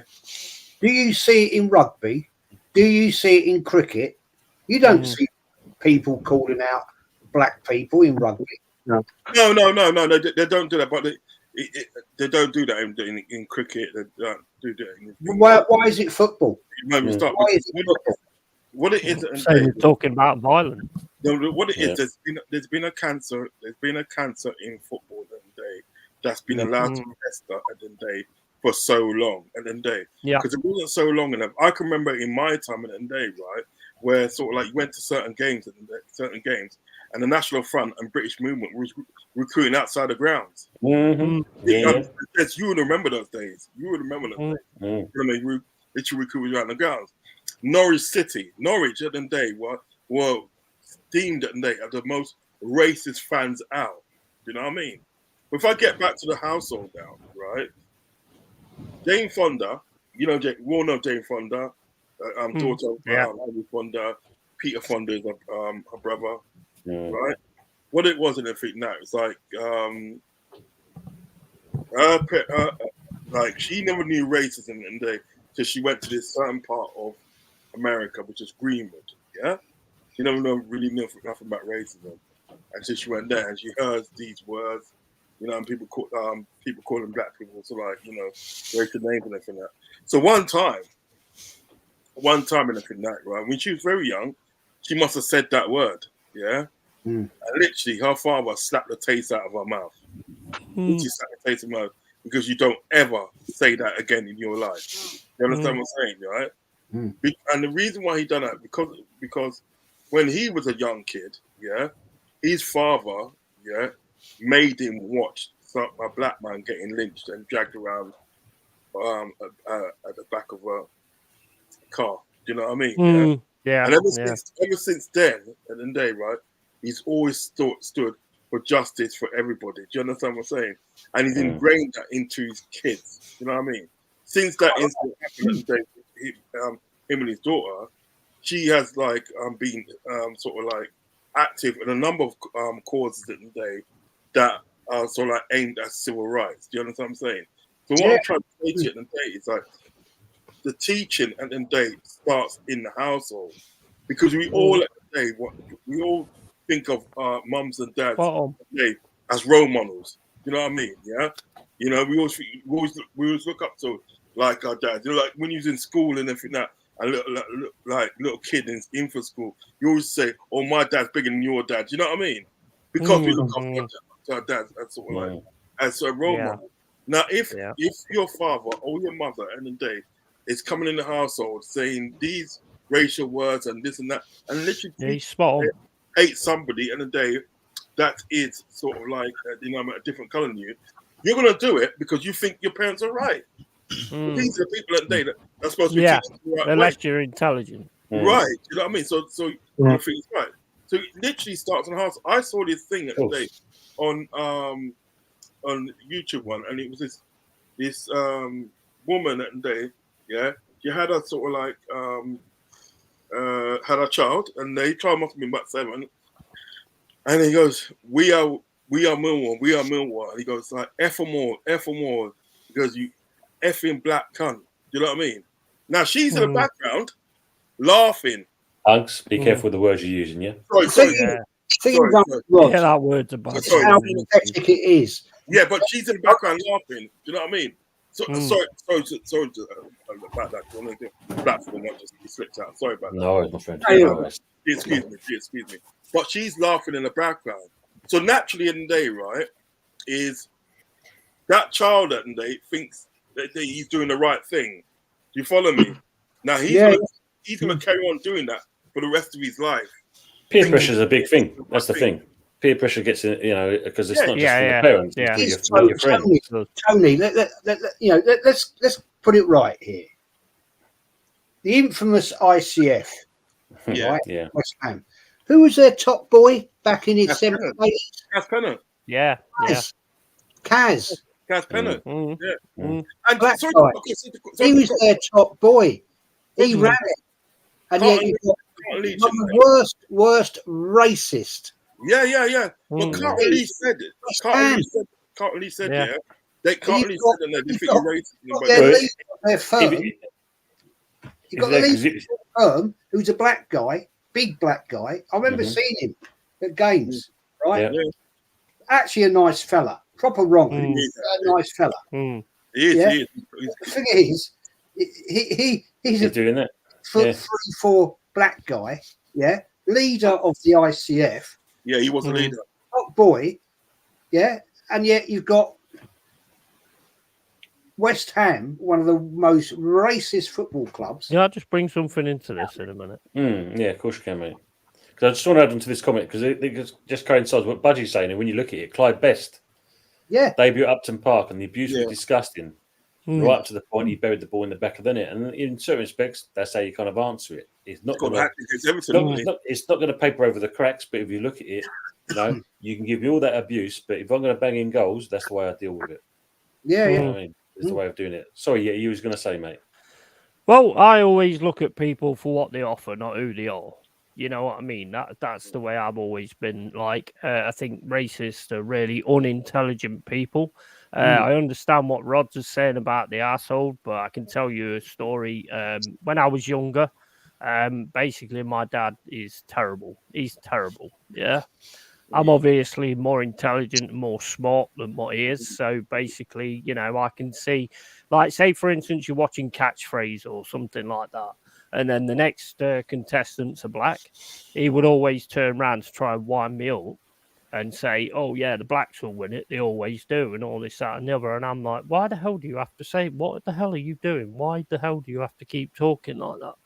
And I've had a lot of situations in my life. Like, for instance, we went to watch Black Panther. Yeah. Oh, yeah. And it was with a mate of mine. And as soon as we was coming out, two black guys walked past us. And my mate turned around to me and he said, do you think we should tell them that they lose? And I said, what? He said, do you think we should tell them they lose? I said, you know what? If you say that to me again, I'll put you through a wall. I was like, what the hell are you talking about? What has that got to do with anything? You also got the situation when we had Marlon Harewood. Yeah. And he left to play for West Ham. And then I think if I remember right, he came back to play an FA Cup game. And this guy was like doing the and monkey and this, that, and the other. Yeah. I very nearly panelled that guy. If he hadn't backed down, I'd have panelled him, and the stewards had got there because I don't agree with it. It disgusts me. It pisses me off so much. This kind of thing, because I just think it's done by unintelligent people. They are. You know what I mean? And it just really annoys me. Yeah. Can I just add to that? As well? What needs to happen as well is when you got like in the football ground, I don't think at the day enough's being done in the way of at the day. So like, there's not stronger penalties. You know what I mean? There has to be stronger penalties for people that get caught doing that, and also as well, right? Fans as well, other fans as well. I've got an obligation. I repeat, I've got an obligation at the day to call these people out. To go to the school and say, look, at the end of the day, right? This guy at the day is racially abusing this this player and that, right? Yeah. And it's unacceptable and everything. Now, I want them ejected. Do you know what I mean? Yeah. Stewart should drag him out as soon as Yeah. he No, hears it. Stewart and then should be you know dragging what? him out. You know what? In the day, they do get dragged out. One, if they get, I do screw them as well. And once at the day, they get identified as like anything racial, you know what I mean, racial abuse, and anything like that, they will get dragged out. But what needs to happen at the end of the day, right? They need at the end of the day to get banned for life, not banned for the season, banned for life. Because what it is, what happens at the end of the day is this, yeah. If people at the day, right, these governing bodies at the day that say they're doing stuff for the fight against racism, if they start handing out stiffer sentences, to people, and stiffer consequences to people, I guarantee that in the day, right, you won't see it. You won't see it in the game because people at the day are gonna like think it, not say it. You know what I mean? Yeah. Well, I think it's going to be interesting there, Uncle, and that is seeing what Coventry do, what actions they're going to take. This will be the thing we'll see. You know, these people that they should get banned for life. Look at what absolutely. I look at them in Valencia, with Valencia against Real Madrid. Because I've done 2 shows. I've done about 2 or 3 shows at the day on my channel. You can go back and watch them and they on racism and everything that, right? The last one I've done was Vinicius Jr. What happened to Vinicius Jr.? Yeah. You know what I mean? You understand what I'm saying, yeah? And like what it is at the day, right? Real Madrid themselves at the day, right? I've got a blasé attitude towards it.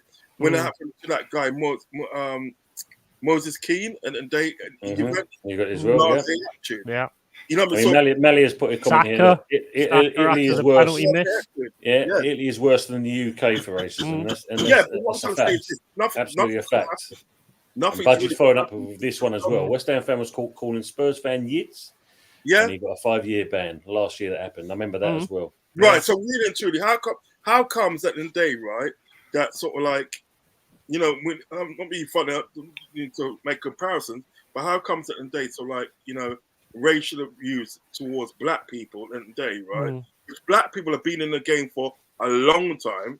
Because one thing Carlton Lee said, if you watch the interview with Carlton Lee the other day, when he talks about Cat Pennant and he talks about the firm that they had, I said, he goes, a lot of people think and they that sort of like West Ham was this massive racist one for fans, but they didn't realize that day we had a lot of black people in our fan base, and that was like, you know, hooligans as well. Do you understand what I'm getting?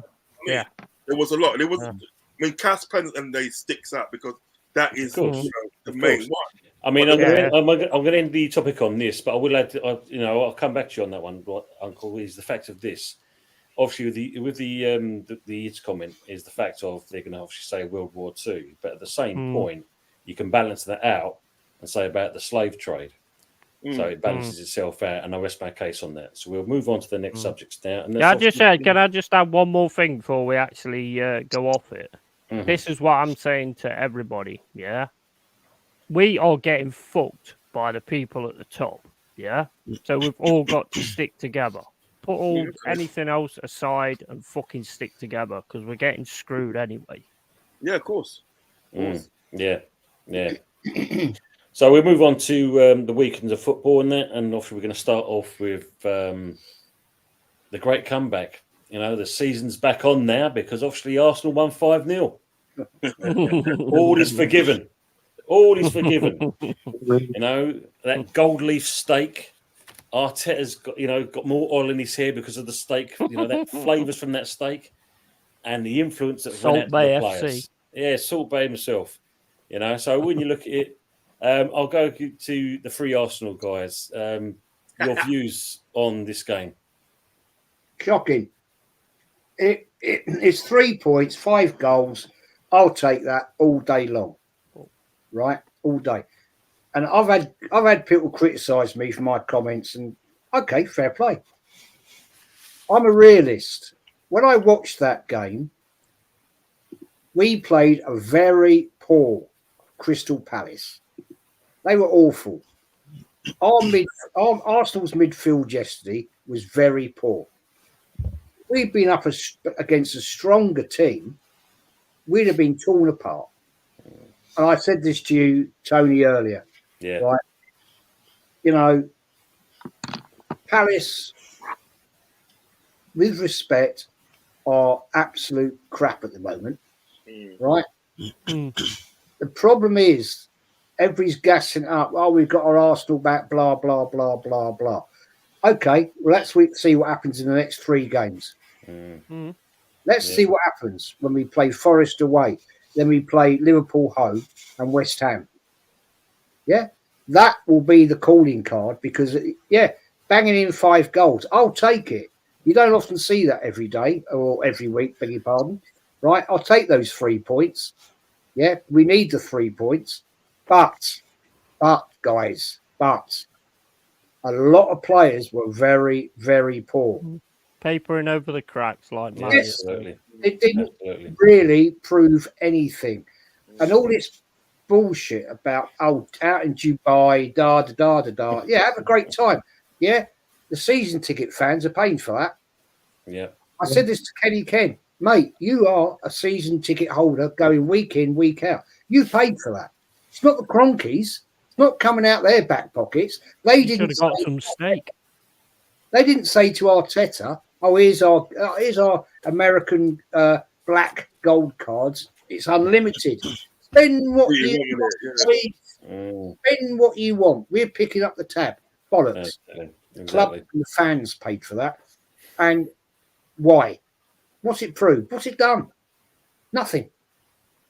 Nothing. Because I'm sorry, a player that we bought for £105 million from West Ham, right? Declan Rice, when he came in, he looked great.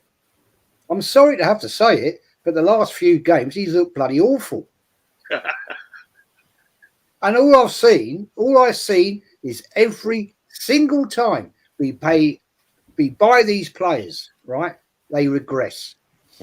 Why? Why, people? And the hate I get for this, Arteta.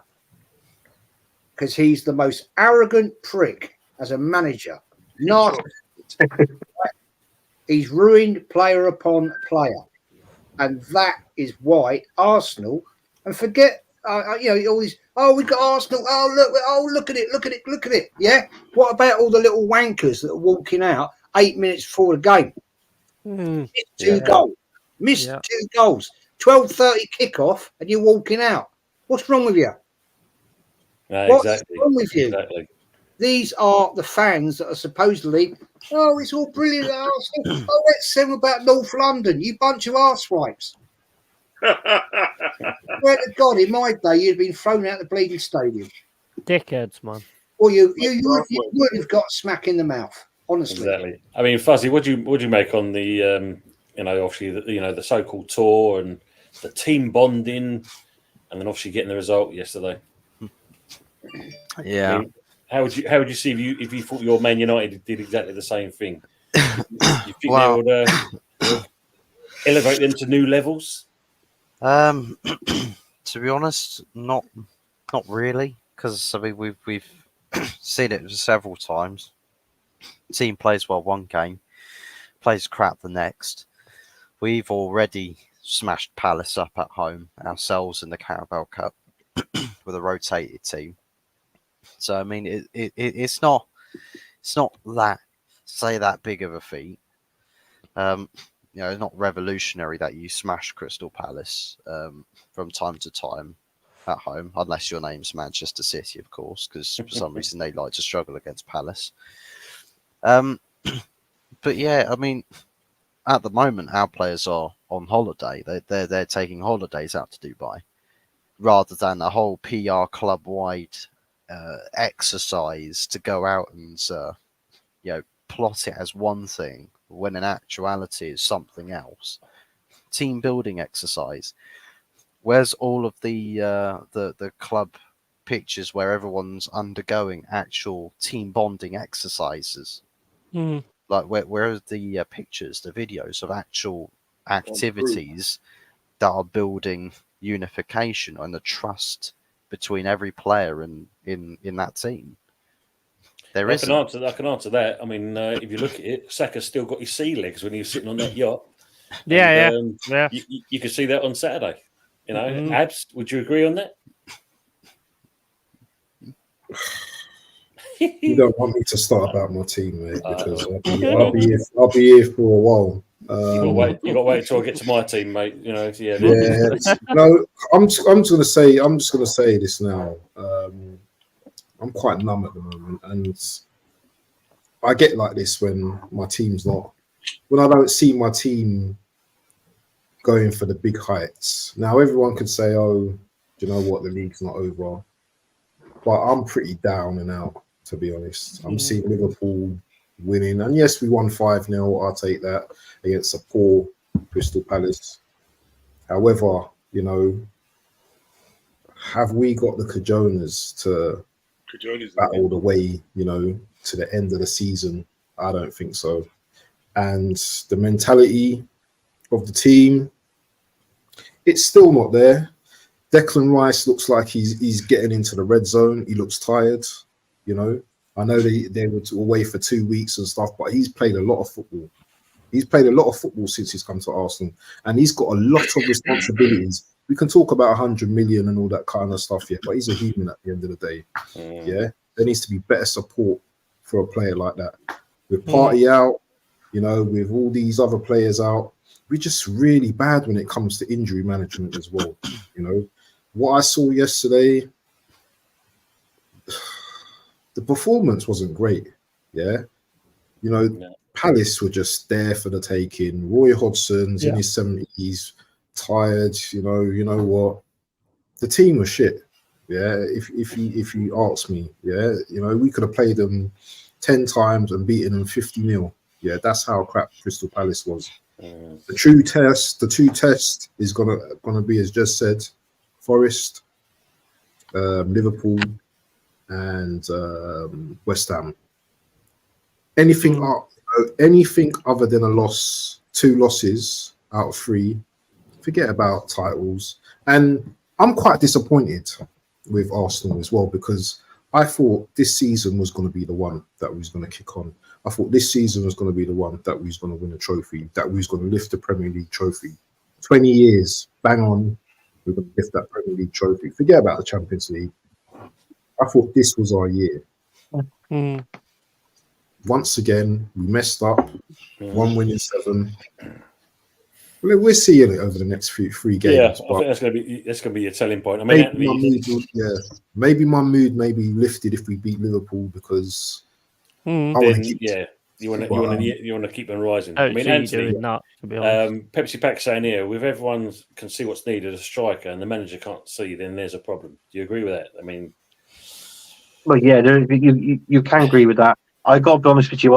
I keep saying this on streams after show after streams after show, and I keep saying that I don't know what Mikel Arteta. I don't know what his brain does in his head. Do you know what I mean?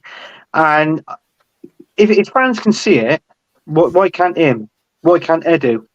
Why can't? I was about to see the Cronk. All right, yeah, you can see the Cronky to a certain extent. Take them out of the equation because he's been backed by the Cronkies. I don't care what anybody says. Arteta has been backed by the Cronkies. Go into this game, Palace. I just want to have a little talk about that one. You was on this. I think we were in the comments chatting to each other on the stream thing, and I got to be honest with you. I'm happy with the 5-0 win. Yeah. You know, 5 goals, clean sheets, 3 points, and all that. Yeah, but I got to be honest with you. That was a poor first half from midfield up to the attack. There was nothing there. There was nothing. If it wasn't for Gabriel coming up and scoring the 2 goals, I know the second goal was an own goal off of Henderson, but I think he should have claimed that one, Gabriel. I reckon he was. Yeah. I mean, we didn't pick up defenders when they score. We pick them up more when they defend, when they make a perfect tackle. Do you know what I mean? That's when we really praise them up, and we don't praise them up when they score goals that much. But I feel that we need to, I felt that he was at the right place at the right time, and that was it. If it wasn't for him, it would have been a boring game. You know, I mean, we had to go 2-0 up to win this one. I mean, it was nice for Martinelli to come on and get, and see him score 2 goals. It was, but I'll be honest with you. It was so obvious when he made the subs, because when you actually seen Trossard, but you knew who was coming on. Yeah. Do you know what I'm saying? So it was obvious who was coming off and who Arteta was going to bring on as well. So it's obvious that. Well, listen, teams can read us now. They can read us, and unfortunately, if we don't sign anybody in this window, we won't be up there with Man City. I'm not saying we're going to win the league, which I don't think we will. No. But we're not going to compete with it if we don't sign anybody in this transfer window. And we know this is typical Arsenal. Arsenal doesn't really do anything much in the January transfer window. Jez can tell you that we don't. And it'd be a player. But I tell you what, I bet you it'd be a player we sign. We signed one player, 25 million, and it'd be in a position that we don't bloody need, and that'd be typical Arteta, and that's a fact. Yeah. Just say evening to Vic. Welcome into the channel, mate. Good to see you on here as well. I mean, going back on Pepsi Pack's comment here, when you look at it, go for Benzema on a loan deal if possible, and then loan it and sell Eddie plus Smith Rowe. I mean, obviously, as you know, West Ham apparently wanted to kind of talk with the option of loaning out Smith Rowe, but Arteta turns around and says, "No, he's too important to us," and then only gives him 5 minutes to grace on the field. Exactly. What's that all about? What the hell was that all about? You know, the kid wants to fight for his place. That's fair enough. But it's not being funny. It's like Calvin Phillips at Man City. I want to fight for my place. And He's you've weak. only played six PR. times. It's PR, man, Tony. It's PR. It's Arsenal PR.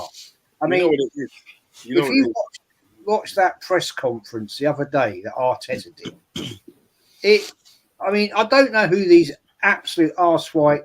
They're not journalists. Charlie Watts and all these clowns, right? They go along with the Arsenal narrative because all that press conference is vetted. I know you can't ask that question. Yeah. I know you can't ask that question. No. And the bullshit statement you get from Arteta every time. I said, watching it, he should be a politician. He never answers the question. He diverts it to something else. You know, I mean, he comes out with such stupid narratives. It's an embarrassment to the club. And how this is allowed to happen just shows the levels, the low levels where Arsenal Football Club are now.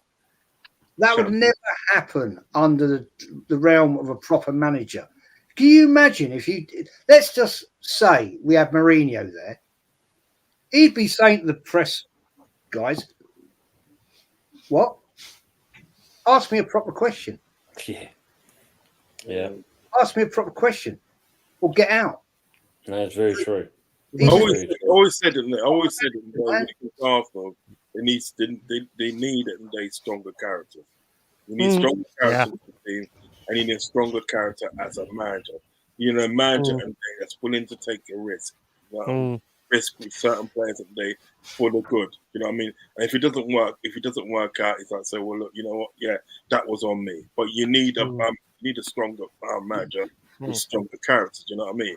Now, we all knew at the end of the day that sort of like Arsenal was going to beat Crystal Palace on Saturday. We all knew this. I think everyone, even people that don't even study football, don't even know anything about football, knew Arsenal was going to beat Crystal Palace. Do you know what I mean? Yeah. He's played Trossard and everything. Personally, at the day, I don't think he plays Trossard enough for me. I think he needs to play Trossard more. You know what I mean? And it's all about really, and if you want to win titles and if you don't want to win trophies at the day, right, you have to have strong people in your team. You have to have people that are hungry. You know what I mean? Now, people like Eddie and Ketia, people like Reece Nelson, people like them at the day, right? Yeah, they're not strong for me. What's that guy's name? Odegaard, not strong for me. Do you know what I mean? Saka, not strong for me. Do you know what I mean? And you need, I'm not saying that today, sort of like that Liverpool is going to win the league. I'm not saying that in the day. I've got hope. Don't get me wrong. I'm not saying we're going to win the league. Yeah, it's too early for that. But when you look at Liverpool in there, right, you got a bunch of strong characters in there. You know what I mean? right down to sort of like if you put a youngster in there, they're strong and they're hungry. Do you know what I mean? The attitude is right. You know what I mean? And that's exactly what we want. Today at the end we played Bournemouth, and had Conor Bradley again, and started with him as right back. He was amazing. And then later on, we took him off. Yeah.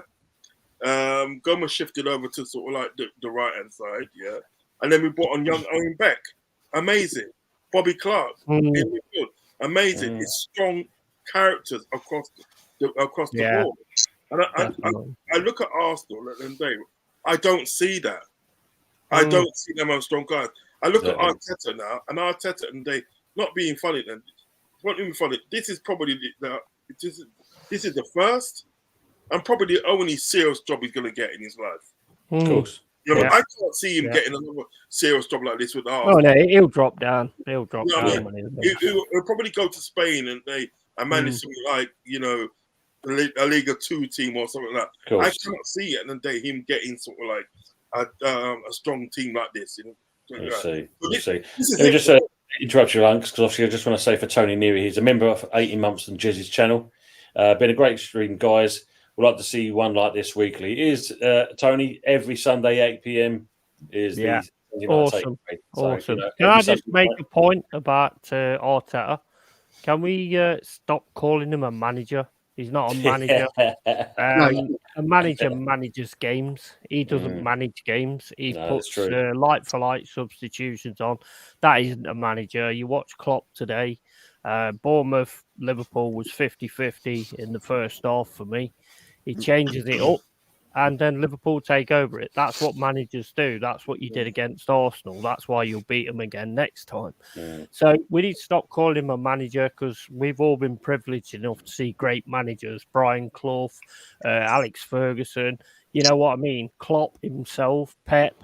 You know, they are great, but they are managers. This guy's a fraud. And it's about time he got kicked out of it. He never deserved that job in the first place. Exactly. I mean, you made a comment, Unks, obviously saying about having a hunger.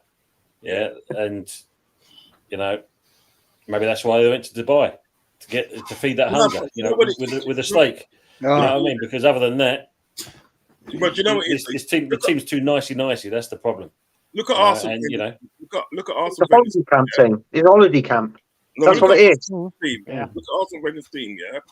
Look at Arsene Wenger's team, the team that he had when he was winning titles and all this stuff.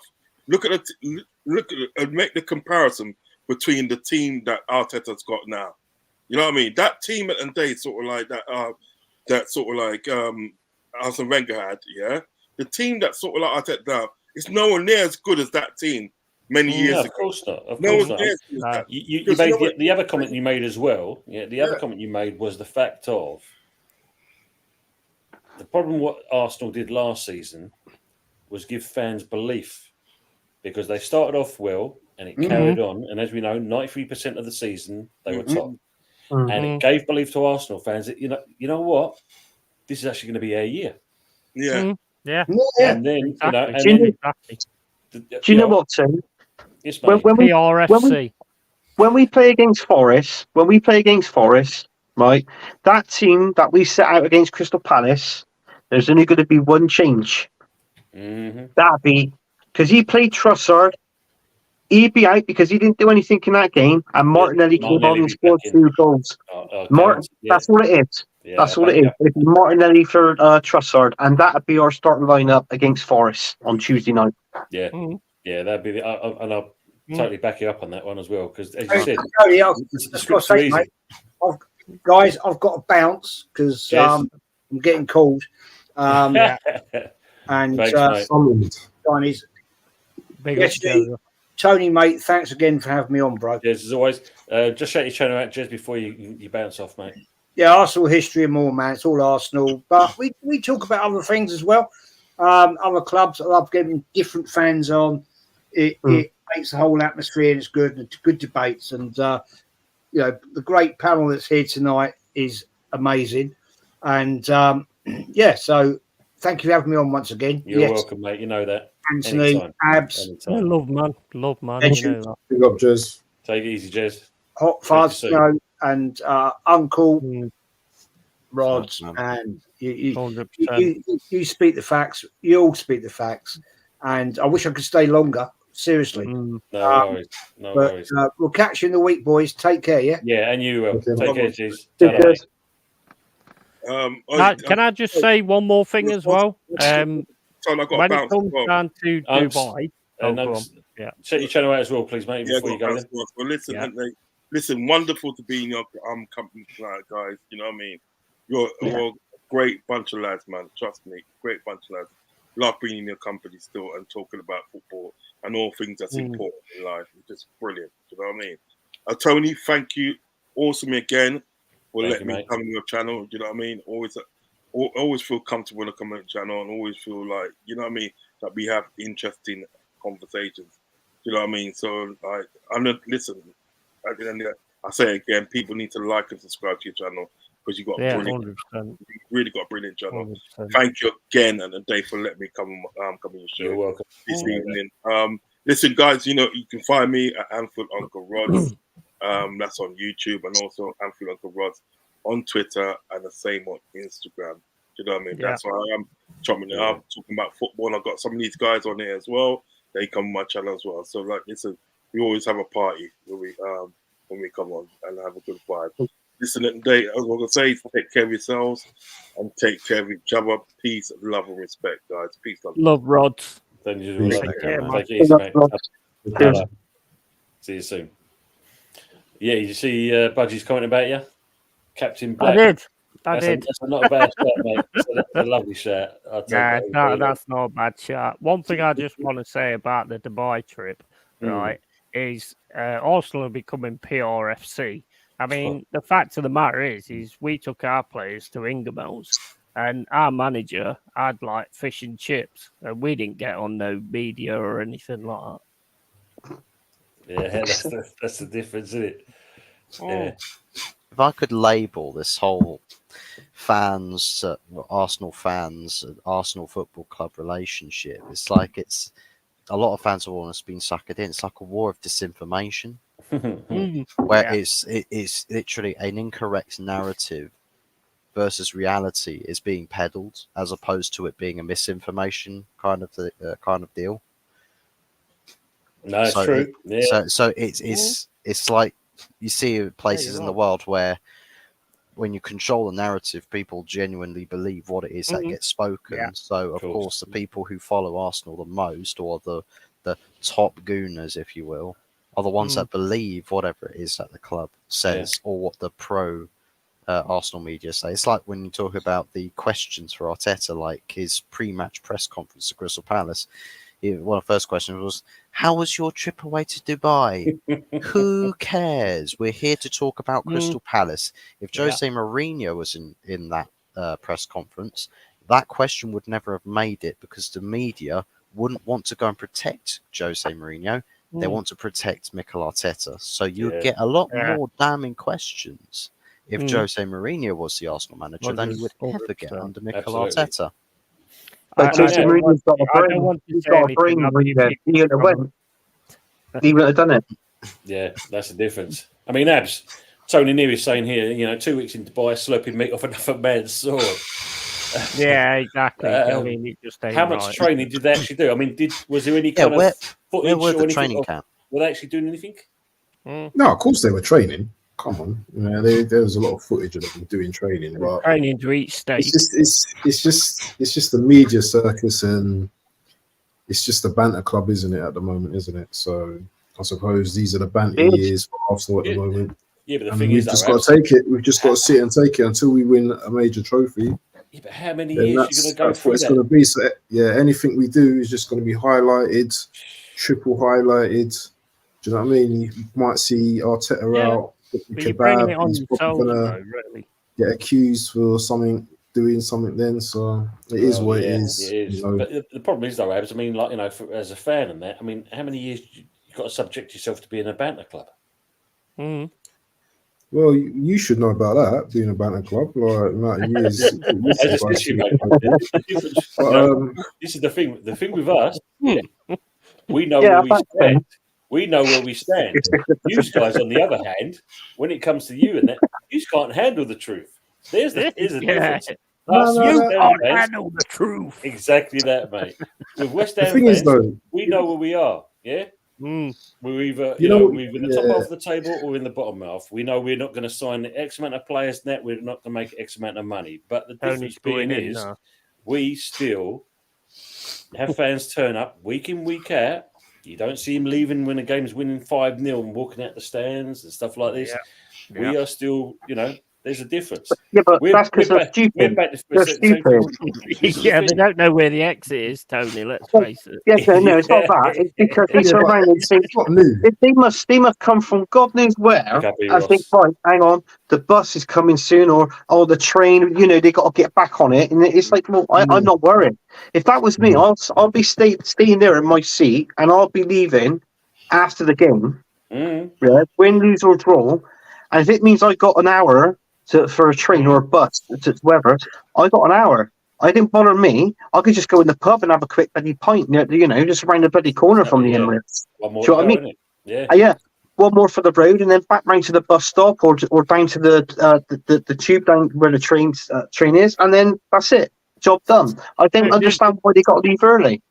The thing is, with West Ham, they can't see the exit because there's too many bubbles. Yeah, you know what it is. This is the thing as well. Yeah, leaving early and all that. It's all bullshit, really. Do you know what I mean? All these people just leaving early, probably gonna go out, for a pint or something to eat. A lot of these Arsenal fans. I totally get it, and I totally don't get it. It's just one of those things, and sometimes things like that just get highlighted too much. We won 5-0. Let us celebrate, man. Do you know what I mean? There's always something like, we can't even celebrate a win now. Fans are saying that, Abs. That's the thing. It's Arsenal fans that's highlighting that. Our people are leaving early. I mean, look, True saying here, still need to buy quality in a few positions in this winter to win a major trophy. If your fans are leaving early, Arsenal's not bothered because they've already paid their money. I think he likes to treat the players not out of his money, out of obviously the fans' money, but it's the way of him. The way we. My personal opinion of Arteta is, if you're a player, recall this. This is 2 wins now in 7 games, right? Yeah.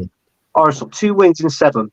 So Dave. instead of actually players or him talking and communicate with the players.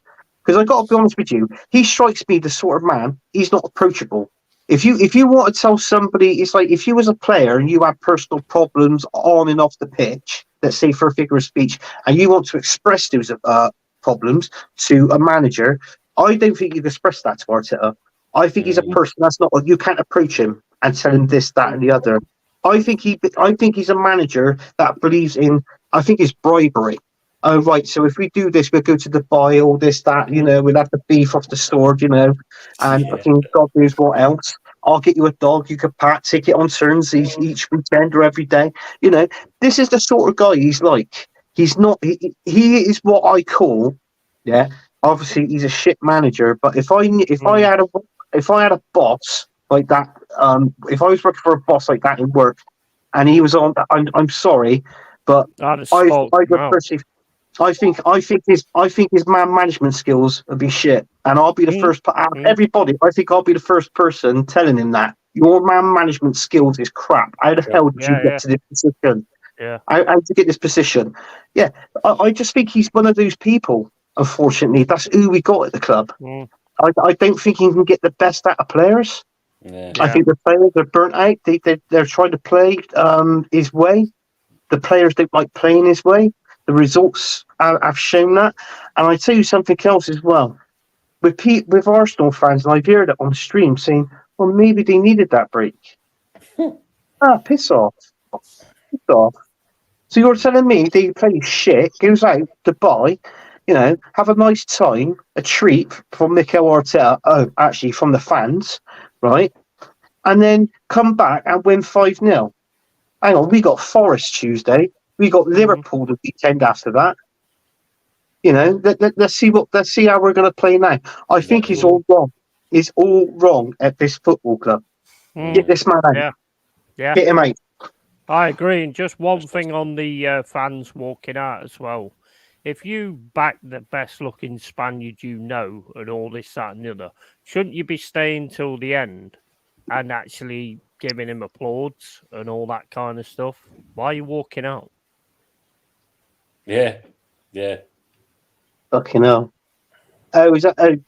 Well, that, mate, you won't stand a chance, mate. She, Oh my literally, days!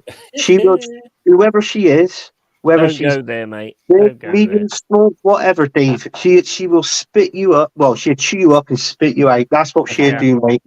Yeah, 100%. 100%. Tinder. Who I know, does that? So anyway, Let me the just check my Tinder account. Hold on.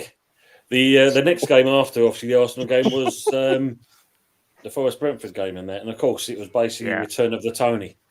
Yep. Well, there's So, two of yeah, us. Well, he cheated us, didn't he? He cheated us by putting foam on that ball so that he could get a better trajectory of the ball with the foam on it. I mean, what? I'm sorry, what is that all about? I mean, you know what? I've been reading things all day about, he's cheated, and even Nuno said it, which is kind of like dropped him down a little bit in my estimation, because at the end of the day, your wall was shit, your defense was shit, yeah. And that's why we lost that game. We had the midfield. They changed something. We didn't. And that's why we lost the midfield. Mangala gets a... my point is why you give that free kick away in the first place. Yeah. If a player gets past you, yeah, Turner is good. He's a good shot stopper. That's about the only thing he does offer. Yeah. So just let the guy have a shot and see if Turner can save it. Why are you touching him on the shoulder, getting a yellow card, which then kills our midfield because he can't go in as much as he normally would do, and then they just take over from there. Yeah, I mean, pissed. I'm pissed, mate. I'm pissed. Yeah, I'm not surprised because I say, as I said to you yesterday, you're in a game who's in control of, and then Mangala does something like that just outside the 18-yard box. Yeah. You're opening to something. You're opening the can of worms. Pathetic. And he wants to go anyway. I mean, he's thinking about this Napoli thing, but Napoli want him on loan, and then to pay like 25 to 30 million after half of their season. Do you know what I mean? Now, 25, 30 million, I get because we got him for like 12. So it's good in that respect. I don't want to lose the guy, but apparently he wants to talk about it, stuff like that. I'll be the same as I've always been. If you don't want to play for my club, fuck off, mate. Get out. Who's this, Turner? No, Mangala. Oh, Mangala. I wish Turner would think like that. Well, look, he was our number two. Arsenal's number two. He knew he was Arsenal's number two. You know what number two means, don't you? When you go to the toilet. I know what number two means, but he was America's number one. But trouble is, though, he was happy with that, and then he knew that we were signing in Raya sometimes, and that even before he came to Arsenal, and that's the reason, obviously, why we sold him to you lot and got rid. In all fairness, that was a position at Arsenal Football Club. It didn't need. There was nothing wrong with it. Ramsdale was number one, and Turner was number two. Why bring in Raya? Exactly. Yeah. This is what all escalated it from. And I keep reading it now. Whether it's like 22 million to still spend on Raya, 25 million in total. I don't want it. I don't care what anybody says or thinks. I don't want. If Ramsdale is a better shot stopper than Raya, that's 100% facts, right? So if you've got a goalkeeper that's a better shot stopper, yeah, he should be your number one. Simple. Yeah, exactly. I mean, yeah, it was a game that capitulated, shall I say? Considering Forest was in control, but then but it was all about Tony, wasn't it? It was just kind of now. It was now gone. He's returned. He was going to get that free kick. He's on our Brentford, which you've got to respect him for that, haven't you? Yeah, absolutely. Anybody that can turn around to me and say that he's not the right player for your club, he's just delusional. Sorry. He was all over that pitch. He was course on he the was. left 1 minute, he was on the right next minute, he was in the centre 1 minute, and then he gets away in that corner and he actually pulls away. Nobody goes with him, which is like a big thing in that game because nobody decided to bother marking anybody. So, and he gets away and he does that. And he pushed the ball forward on the free kick. Now, to Yeah. me, if the ball's on the line and the wall is right close, and you've got somebody on the floor, then surely Turner should be a little bit more to the left because there's no way he's getting over them players. He's too close to them. So it was always going to be a low type of shot, and they just didn't work that out. Definitely. Just want to say, Abs, I'm thanks going to very be much off. for coming on the show. Appreciate you being on the here, mate. channel. Thanks a lot. Great show, boys. I'll catch you guys in a week. Yeah. Take Take it easy, mate. Nice one. Take care, Take man. it easy. So we'll come on to today's games.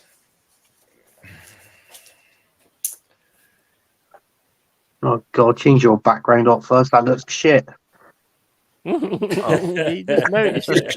It's just a beautiful trophy that Arsenal fans Give the can man have. a break. He's got to have I've never something seen. to hold on to. Well, you might come back. Might go back to those days. You never know. Wait a minute. Omar, he's jumped the sea. Let me just change mine to 2 stars. And Tony can change his to a chocolate trophy. Exactly right. Exactly. And Anthony can't do nothing. Yeah. I like Bance's. I like Bance's background. That was a good. If that was a background, that's something that I would like. Yeah, but obviously, I can't do anything. You could have this one. There you go. go. I tell you what. Did you take that to Dubai? Did he eat the steak off that? Yeah, that's true. Yeah, I need to open that video again. Let's see. So I'm going to talk about that game today. Obviously, as you know, West Ham went to Sheffield United, and give me a sec, Tony. No worries, mate. If you look underneath it, I've got here. This is a comment from David Moyes. Teams are accepting poor refereeing as the norm. For those who watched the game today, West Ham was undone by not so much the players' fault. You can say in certain respects, defensive was a bit suspect, but this referee as well as the VAR decision or lack of VAR decisions. Did you guys watch the game? I watched the game, yeah. I didn't watch the game, but I saw the highlights on Sky Sports, and man, that last minute penalty for Sheffield United makes no sense to me. I don't know what that was given off the back of. I mean, when you look at it, what's his name? Doogie, what his name is? He comes up, he smashes Areola in the face with his elbow for one. He comes away unscathed. McBurney, that's it. Yeah, I mean, there's no kind of actual. The only thing you could say on McBurney was there was a slight push from Johnson, but it weren't enough to kind of send him on the ground like he did. The keeper didn't even make contact with him, and the referee pointed to the spot. But the fact out of all of that, it wasn't even looked at by VAR, was it, Anthony? No, it wasn't. I got to be honest with you. I'm going to talk obviously as a neutral, but if I was a West Ham fan, I'd be pissed. No, seriously, I would be. And first things first, team. The ball was out. Right, that's what I want to say. But no, do you know what? They always say VAR is here to help the referees, right? Why wasn't that flagged up by VAR? Right? Everybody was having the players were having a go at the referee on the pitch. Yes. Obviously because of his decision, right? And then and then he's there. He's giving out cards, and you're thinking, well, what the bloody hell's going on here? And then he's got to go to VAR. In all fairness, I'll be honest with you. There's nothing that you can do. People say, "Oh, let's do this. You can't do nothing. You just got to dwell it. To believe you and me, you just got to take. You got to take." In all fairness, Tony, it could have been worse. It could have been a winning goal. for Sheffield United if you didn't score, and I think that would have made obviously things much worse. But I mean, that tackle in the end, that I don't know whether you want to call it UFC, WWE, Brock Lesnar square or whatever. You know what I mean? But I'll tell you something now. That was a definite penalty, in my opinion. When he's got his arms literally wrapped around him, it's like a like a dive. Yeah. Do you know what I mean? Bottom, mate. Yeah. So, and for him not to give that, and then literally, I think it was about a minute after they were saying, "Look, it's a penalty. He's a penalty. He's done this and that." He blows the whistle. Yeah. He's finished. Yeah. So, and to be honest with you, it was a shame, really, because I got. That game to me was a good, exciting game, and it was end-to-end stuff. It's what I say, Tone.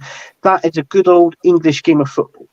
That how we always knew it, how we always watched it, and how the games always used to be played, right? And I got to be honest with you, that game was spoiled by those referees' decisions and VAR not coming into it. I mean, I'm just going to say here, I mean, obviously, you kind of alluded to this early on when he was on the stream. I mean, Buddy's saying here, the officiating of our game was atrocious, biased, and blatantly designed to prevent us from getting the result. Yeah, 100%. He virtually said the same thing in different words this afternoon. Obviously. Yeah. Because, I mean, this referee, I've not really seen him before. He said he's played more in the championship. But if this is the standard of the referees we're getting in the Premier League, then, they shouldn't be in it. Yeah. Football's knackered, simple as that. Because, there were some poor decisions there. Big up Arsenal, Manic. Disgusting, mate. Disgusting what I saw today. As you said, we both said it in unison virtually when Bowen was slam dunked. Why they're not doing anything about it? It would that. You know what? I'm just getting so pissed off with this, to be honest with you. And I think, the way fans all club together to get rid of the ESL, they need to club together to get rid of this stupid refereeing. And like I said to you earlier, I've seen all these refs before. I've seen the idiot that did the Liverpool-Tottenham thing. He's an absolute twat. I can remember watching the first game that he was on, and the foul was right in front of him, and he's going over and asking his linesman. And I'm like, mate, you're a twat. You should be in a McDonald's apron and serving burgers, but you probably screw that up as well. You're an idiot. But the thing is, it's like, he just, those decisions, you should never have to go to VAR for that tackle. No. It was ridiculous. That should be a straight red. That's it. You're off. You shouldn't have to go to VAR for it. The penalty, can anybody explain to me why that's a penalty? Because McBurney goes in with his elbow and elbows the keeper in the face and then gets a penalty. And then you got the Bowen thing as well. Do these people not understand that you've got angry fans in that crowd? And sooner or later, if this carries on, they're going to be on the pitch. Yeah, of course they're going to be banging them refs out. Because this is their teams. Just to back up on your comment there, because, I'll come into your Fuzzy. Yeah, I mean, just kind of with Budgie's comment here. I mean, Bowen was body slammed in the box. The fact that VAR didn't flag it just shows that I'm not being a bit of fan. It's ludicrous. And that is a thing, because it's not just VAR the penalty either. Yeah, it's not just West Ham. It could be any. It could be Arsenal. It could be Man United. It could be Forest. It could be any teams in the Premier League. These kind of decisions are costing teams valuable points. Why did they not VAR the penalty? I haven't read up on it, I must admit, but it'd be interesting to know what the comment is. But as we said, you'll have got an apology. Guarantee a couple of days later you're going to get Howard Webb on there and that. Sorry, we made a genuine mistake. Well, get out of the job then and go work on the docks or something, you useless twat. No, I mean, so the best thing to do is get rid of it. Get rid of VAR. Let it go back how it used to be. The referee in the game. Because at the end of the day, that's the whole point of a referee's job, is to be there to referee a game, not to be... Because you're telling me, if VAR makes a decision and they make a wrong decision, why the referee that's refereeing the game overriding VAR's decision? Why are they doing it? Because they're scared less. They're scared shitless of doing it. Get out the game, let the referee, because he's paid to do a job. the referee. He's paid to do a job, not to get help from a VAR, a computer. Get it out of football. They're relying on it. And he's done. On it. Exactly. I mean, like as Dave's saying, they're old school. I mean, gunner, like you've just said, get rid of VAR. I understand where you're coming from there, but if you get rid of VAR, Brewster gets a yellow card for that challenge. Yeah, that's right. Exactly. That's the thing. Because the referee was saying. Because I mean, we'll come back to you. Or was your comment the same as what Anthony just said? Well, I had two things. I think I'll come back to forgotten the other point. No worries. I'll come back to you on this one. I mean, as you said, nasty scenes. You're only a young lad, man. I forget shit. I'm 50 years old. Go on, mate. But yeah, one of the 2 points I was going to make is I was just surprised that the referee didn't drop to the floor and start making the 3 count after that spear in the box. Thought it was WrestleMania. Half of everybody at the ground was probably like, "Oh my god, it's WrestleMania." I thought that was in April. I was surprised I didn't hear like Mortal Kombat fatality. You know what I mean? Oh, what the hell was that? I mean, Budgie's made a comment here, and I've seen the photo of it. It says photo of Areola post match with a split fat lip, and he has got a nice. Yeah, he did. He got elbowed in the head because that's how McBurney always goes in there because he's a piece of shit. The ref bottled it. Yeah, the referee wasn't strong enough, and that's why I say just go back to that comment. If this is the standard of refereeing we're coming in to the Premier League, then teams are going to be knackered. So I've just remembered the other point I was going to make. So Areola gets elbowed in the face. The referee thinks, well, actually, let's protect the striker here. Yeah. So, not like I'm going to be unbiased as a United fan here. Why is Onana jumping in the box this first straight through a Wolves player's jaw for the sake of claiming the ball? Yeah, that was a Mike Tyson. And that is where the goalkeeper gets protected. And it's where we come back to the conversations about double standards on what team, what size of game, what the level of importance of that fixture is, does dictate, and they confirmed it, does dictate the nature of the decisions that get made by the official. 100%. So Worrell getting sent off against you guys never should have been sending off. So we already know that these referees, by design, are going to be inconsistent from game to game. Yeah. So actually, we should be calling that out. We should be saying, why are you inconsistent? Why is it that every game is got to be treated differently? How about there's Team A versus Team B every single weekend, and you call your shots straight down the middle? Yeah. I'm not watching a Vince McMahon versus Shawn Michaels storyline here, where you get crooked referees in main event matches. He's a fan of that shit. You don't get that shit. I am as well. I'm a WWE fan. It's a sporting competition that's got to have integrity, and you've got to upkeep that. Otherwise the sport loses its integrity, and then the point of either supporting a team and that diminishes because it's just a coin toss. How do you think we change it? I think fans have got to come together and go like, you know what, we're not having this anymore. It's supposed to be one of the best leagues on the planet. Well, that's the thing, is it with the ESL, the common theme was, it's the game for the fans. The fans are the lifeblood of the sport. Okay, then, fans, lifeblood of the sport. How about you band together and actually do something about it? Exactly. Because it's your sport. So that your sport, your teams, your competitions, your officials, do something about it. Well, it goes into the comment here, and Moyes also said this when we played Bristol City. I mean, VAR should not be allowed in the FA Cup unless available all English League and non-league clubs, because this is the craziness about it. Why have it a Premier League club? Because we've already got it, and yet you go to this, the away game or the home league or whatever you want to call it, and because you're playing the Championship club or below that, you're not having VAR. So it's a weird one. Why have it in a cup competition where you can only have it in one place? It just seems to be. That's ridiculous. I'm sorry, that's absolutely ridiculous. If you can't have it in all grounds, then you shouldn't have it at all. Arsenal Manic. Well, why did you make your keeper though? What did you make of your keeper though? That was wild. He didn't need to fly out like that. Just my opinion.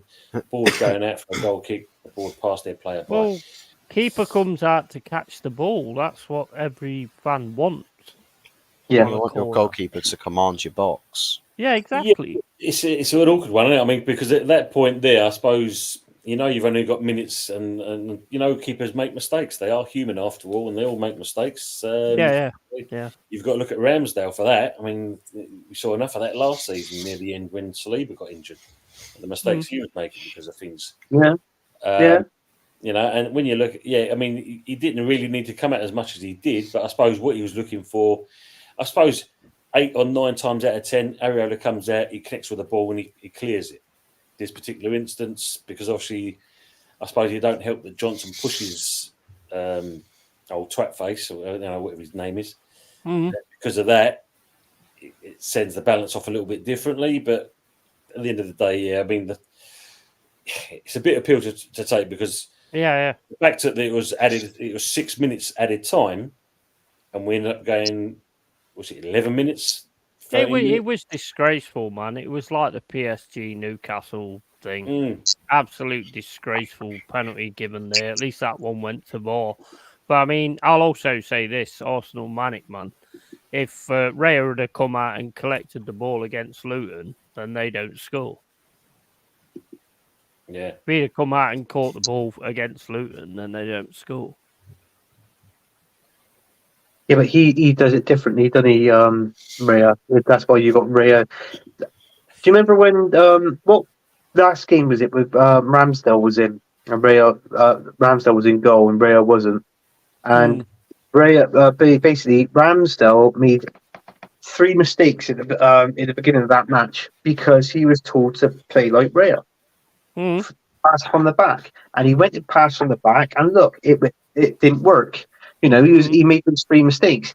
Then after a while, through the game, it was sod this. He just kept kicking the ball down the pitch, which in all fairness, that's what he should be doing. Then Raya's been caught out on it, but we, unfortunately, touch wood, we've been very lucky. Do you know what I mean? We haven't, nobody scored from that yet. But I tell you what, he will balls up one day doing that passing from the back, and it'd be. He'll have nothing but himself to blame if we lose that game for his mistake. So, I mean, something you talked about earlier on, and Budgie's kind of added this in tonight. Would the panel agree that the refs and VAR should be sanctioned in some way of making mistakes, incorrect decisions? 100%. 100%. So this is the problem. There's no punishment for them. I mean, I've said from the start of VAR coming in, it should be ex-players. Because ex-players can actually, they talk about it. There's pundits, they say that, oh, no, that wasn't a foul. They say, they know what they're talking about. These prats. I mean, at the end of the day, my issue with VAR is this, right?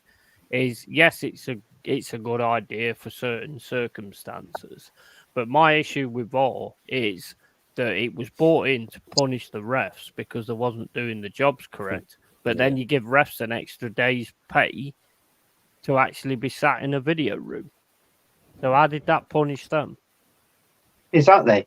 And then I'm not being funny. Before VAR come in, if there was an incident or a dispute on the pitch, what did the referee do? The referee ran over to the touchline and looked at the screen anyway. So what was the point of having VAR? Because it was the referee's decision, and that was it. Nobody could override it.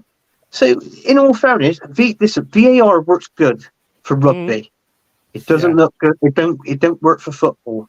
Get it out. The best thing they did for football was goal line technology. That was the only best thing they brought out for football, and I always say it to this day. Yeah, I agree. Just one thing, bit off topic, but shout out to Brentford for actually having a $6.95 cheeseburger and waffle fries. Fuck Brentford. Well, their food, the picture of what it actually looks edible and it actually looks appetizing. Shit, you get served out like a top end, like a burger restaurant or something. Gastro stuff. Nice. Yeah. Got coleslaw, choice of sauces on the side, a bit of salad there as well. Fuzzy sausage makes- feeling better. Makes me He's got feel the old so hunger much pangs. better. Makes me feel so much better that they've got Oh, a I'm good so burger. hungry, to man. sell. Got some. Have you done Yeah. that? I'm so hungry. Yeah, so you couldn't ask that guy behind the bar. Is the food menu still on at this time? Well, Mohammed, yeah, he's all right. I mean, Yeah. his pals looking. He's looking at us at the Hey, moment. he ain't got kind no of thing, Salt Bay. No, no. Well, you see that guy that's got his hand on the back of his head. He's just been told that or he's just sent his steak back because they've got it all wrong. They've undercooked it. And Yeah, hot first, can I tell you something? Can you get out of Kenny Ken's house? Because that's his house. Yeah, I yeah. see Get it out. before. Yeah, get out of his exactly. house. As I say, That's he's the invited him answer. in there. Just let you know, guys. That's Mama Flossie's on the way out, so just say good night to Mama Flossie. I need big to- love, I- big Thanks love, very Mama much. Flossie. To be fair, I do Catch need to you jump later. off as well. Got a really early start tomorrow, so I'll probably have No to worries, jump off man. as well. You Big still love, went in Fuzzy. for your third European finish in 4 seasons. We are indeed. I mean, that's one thing we will say about Moisey. You know, he's got that bit correct. Does Kenny Ken know you're chilling in his lounge, as he said there? Budgie, great stream, Tony. If you ever need some West Ham backup, I'll put my WhatsApp number in the chat. He's not connected to a phone line, so it's fine to post it. Appreciate it, Budgie. Yeah, Of course, cool, mate. man. All the help. Yeah. I'll take that all day long, mate. Thank you very much. Definitely. Oh, God. Stephanie, big up, lads. Good to see you in here. Yeah, Phil big up Lights. Stephanie. And Night Mama. Yeah. Yeah, I mean, Night obviously, I think for me, VAR, I mean, I understand what you're saying, Anthony, but it works in other sports and it can work in the Prem. I think it's just a fact of it's the people that run it. I mean, I'll go with Yemi, with Yemi's comments. Yummy. Yemi. That's because think of I'll become fuzzy a and Jew. food. Yes, If it was actually properly run and organised, because I think the one thing they've never done properly with this is actually kind of done scenarios. I think Paul said he worked had through to it. go. Who's that? Pause. I think he said he had to go. You got to go, Yeah. mate? Yeah. There's Shout out to channel out, mate. so we got Overs 44. Do United stuff. Had a video popped out earlier today about the CEO situation, taking one of City's most influential figures to their success off of their hands, coming to join the Red Side of Manchester. Quite ironic that he wrote about Manchester United. He put an article out about the mess our club was in 2014. Well, he's come to save us. Yeah, he wrote foreshadowing our problems, and now he's come to be our saviour. Hopefully, he is going to be our saviour. But He's got a rod for his own back because he's already said it's not good. So if he don't sort it out, then he's obviously full of shit, isn't he? Wow, I mean, at least I can back his track record. He's actually got a track record to back it up. So at least with that, we can say, well, come and see what you can do. He's probably part of them 115 charges. That's why he's jumping out. He's like, I'm getting out of here. But to be fair, I did say that they'll probably punish the institution as opposed to the individual. So he'll get off scot-free, and you'll watch this Manchester City Blue Shark just get shot by the harpoon guns, just littered by harpoon guns. You'll see it sink to the bottom of the ocean, aka League Two. But Moby Dickhead. But yeah, big ups everybody that was viewing the stream on my channel. You've got the links to everybody that has featured on this show linked in the stream description. So make sure that you do also go and subscribe to everybody featured on that list. Big ups, thank you very much to Early Doors for the invitation as well. And very, very big thank you to everybody else on the panel as well, making the show supposed to run, and everybody in the chat. Always a pleasure. Thank you very much. And we'll see you all again very, very soon. Big love, Fuzzy. I'll do you all for. I just remember one thing: the greater good. The greater is for the greater good. The greater good. The greater good. Anyways, guys, thank you very much. Take care, and we'll probably see you again on Wednesday for episode 2 of The Good, the Bad, and the Ugly. Absolutely. Episode 2 of that. So I think definitely going to be moving the faces around for that one. That's for sure. We're going to have to. I mean, Anthony, thank God for beating up Crystal Palace 5-0. You might make it to the good. That's what I am. That's what I am. The good. I don't know if it's going to be the bad. Wouldn't Well, I have to see what Tony makes of it. Let's see what he decides. Yeah, well, might have to change it to the good, the bad, and the Anthony's a Bristol City fan now. He's flip flops. But anyways, guys, thank you very much. Take Cheers, care. Fuzzy. We'll see I'll you. see you all, buzz. Cheers, mate. Big love, man. So yeah, I mean, obviously, also makes saying with that VAR, the decision was subjective. With VAR still subjective, different ref, different outcomes. What's the point of VAR then? Yeah, this is not going away. Put it that way. Yeah, it's definitely not going to go. No. No, he's here to stay. And all we're going to do is they're going to carry on making mistakes, team, and it's just going to give us something to talk about from now into the near future. The mistakes they do, and everybody's going to get to the extent where they're going to get fed up and bored. Do you know what I mean? Keep talking about it, you know. And but what else can you do if those two people who's monitoring VAR who could do their jobs right and actually look at it and bring it down and look at into the depths of it, and they call a good decision, then yeah, that's fine. But I don't know. I don't know what people are doing it. I mean, people are saying it's not VAR's fault. It's the people that's actually looking at VAR. It's their fault. But I think it's Mr. Magoo.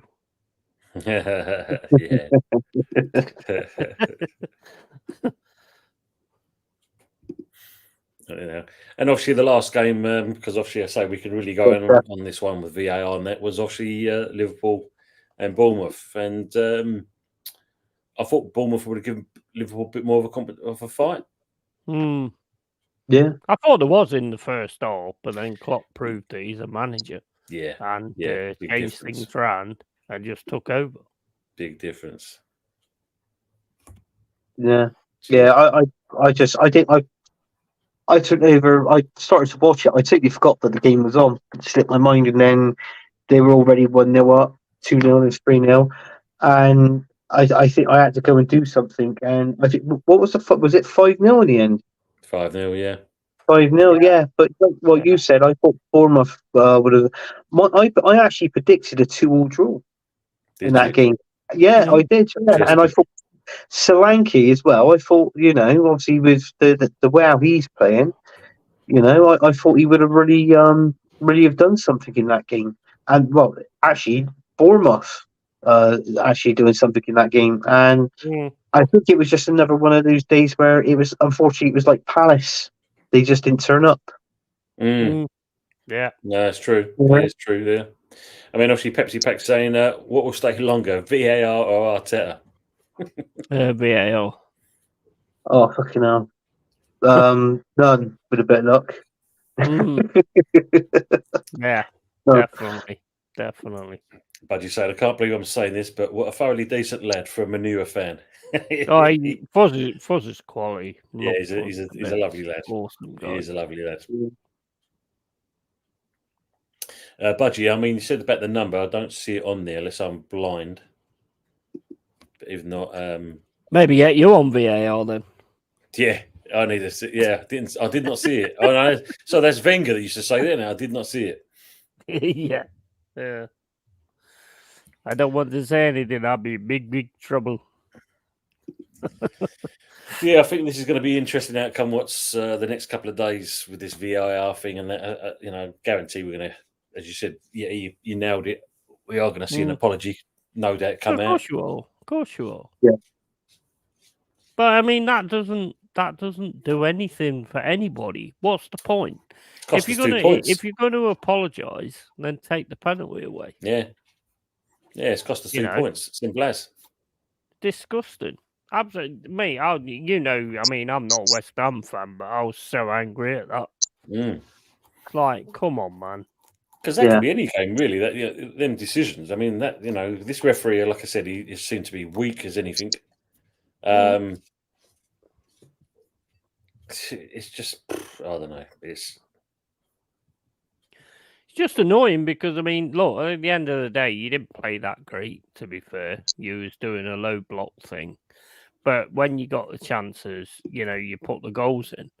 They got goals by just basically referees cheating, and that's pretty much what it was. Yeah, but was that ball in though, Yeti? No, mate, it weren't in, mate.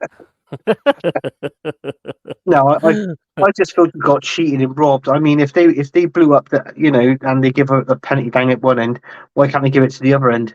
Do you know what I mean? It's exactly, you've got to play the game fair, and that's it. We've always had this problem. I can remember going back in the, whether it was the earlys, let's say the early 90s up to now, or for the year, the 2000s and that, and they even say it on Match of the Day. If the referee is given a penalty down at one end for that incident, and this incident was worse at the other end, you've got to give it, no matter what. You've got to. Yeah. So 100%. 100%. Yeah. So it's 100% a penalty. He puts his arms all around him, and then just takes him down. And they got nothing for it. And then when he got elbow smashed in the face, it's obvious that he wasn't faking it because he actually brought on Fabianski. He's got a busted lip.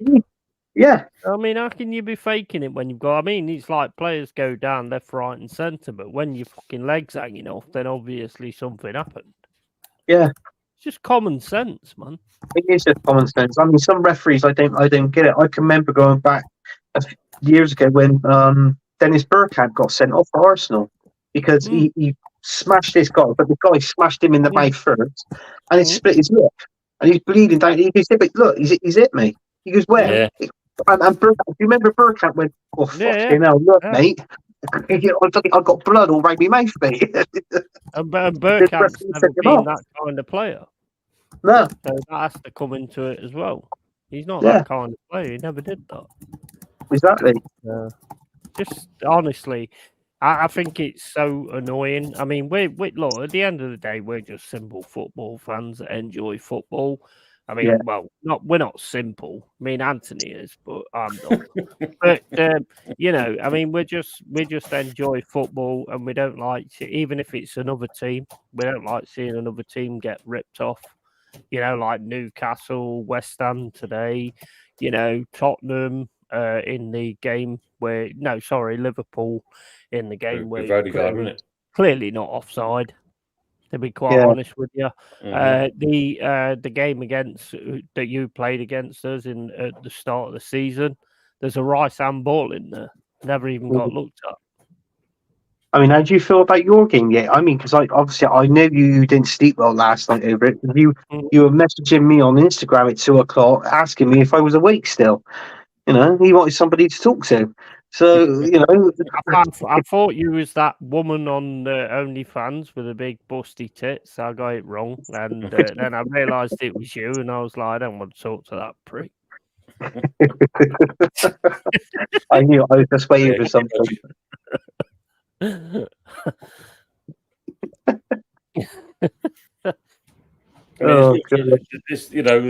You've got the comment there from Pepsi Pag say financial compensation, or there should be fine or false paid clubs out for mistakes, which would compensate in that respects. Or as Martin saying, allotted time to make VAR decisions. There should be a 30-second counter to come up with their decisions because some of them have just taken way too long. Yeah. So, again, definitely. And why don't they put the line on straight away? If they think it's offside, why don't they just put the line on straight away? I mean, does it cost a lot of money to put the line on or something? So they leave it and go, oh, can we check it out before we put the line on? Because that's going to cost fucking £20 an hour or something. I don't know this. I reckon it's crap. They're saying is open out the referees. Then you got his VAR is offside. Well, hang on, you're helping out the referees, but at the same time, you're helping out a fucking linesman. Do you know what I mean? That's a linesman's job. It's a flag if you're offside. Communication with the referee. The referee blows up. Sorry, mate, you're offside. And then that's it. free kick, wherever. Yeah, And that's it, job done. But it's like what I said, they're trying to make the referees' jobs easy, and everybody's sort of like blaming the referees, which they got a right to a certain degree, they got a right to, right? And VAR, like obviously within this game. And then people don't, it's like, and then people forget they're making the linesman's job easy as well. So do you know what I mean? So it works both ways. And to be honest with you, if that's the case, then if we ain't going to get rid of it and it doesn't improve, you might as well save a shitload of money, get rid of all the linesmen, get rid of all the referees, and let VAR do it. Yeah. Somebody walk onto the pitch, blow a whistle, look at VAR, and it tells you what it is. If it's offside, if it's a goal or not a goal, or if it's a foul or not. That's it. Well, I mean, what happened today with that Brewster challenge just proved to me that the referees are just like backing up on VAR, because to give a yellow card for that challenge was disgusting. I mean, and to be quite honest, like I said to Tony at the time, the Havertz one against Newcastle was equally as bad. Yeah, he never even got a card. No, that's right. That's right, exactly. Come on, man. I mean, have some consistency in this. Yeah, exactly. Budgie, got your message on Insta. Thanks, mate. Appreciate that. Just reply back to you as well. Yeah, I mean, as you said, Harry launched himself off the ground there. He was lucky not to actually make proper contact because, you know what's going on. And this is the thing that's going to happen if we're not careful. And I say, no, in fact, it's Forest or West Ham. It's going to be any team. Some players are going to make a reckless challenge, and before you know it, that's a player out completely. And I mean, if you think about it, Anthony, imagine on Havertz at £65 million down the drain, he breaks his leg. And this is the thing they've got to consider. You know something, right, as well, which I'll say, is, if I was the player that Brewster went flying into, if the referee just gives that a yellow card, I would sue the fucker. Yeah, but trouble is, I look at that wasn't even a sending off for West Ham. I thought because he's stood on his foot. I mean, how many players get stood on their foot accidentally if you're jumping up for a ball? If you land before the other person lands, who you're jumping up to win the ball for the head, if he lands down on your foot or whatever, I don't care. Or if you just jump, so fucking what? Exactly. But it's these football boots, isn't it? I mean, they might as well just be wearing Crocs. Yeah. I mean, absolutely ridiculous, man. You called it, didn't you? When you said it, it's like, it seems this referee's he's just biased. He's because dodgy as anything. Games against us. Dodgy as anything, and just a weak referee. Just no good here. I mean, as Budgie's saying here, it's only the fourth official that gets the abuse from the bench. And to be fair, his job is not much more than holding up a digiboard. As I said, I think the fourth official should have more power. Yeah, it should be, because everybody keeps moving. Not being funny, why should the referee come over to the screen when you've got a fourth official can have it right in front of him and he's got the earpiece. You can just talk to him in there, and then you've missed mate your boy there. He's as you're running down the opposite side of the pitch, and that he's just went over in there and smashed him right in the face. Yeah. Calls it back, done. 100%. I know with Bernie. I've known him for ages. I mean, not like on a personal level, otherwise I'd probably get the guy because I don't like him. I don't like him at all. He's a thug. You know what I mean? When we had that game against Sheffield United in the playoffs, fair enough, Billy Sharp got a super headbutt into his face, which is not. I don't condone that at all. You're a dickhead. You ended up in prison. Good.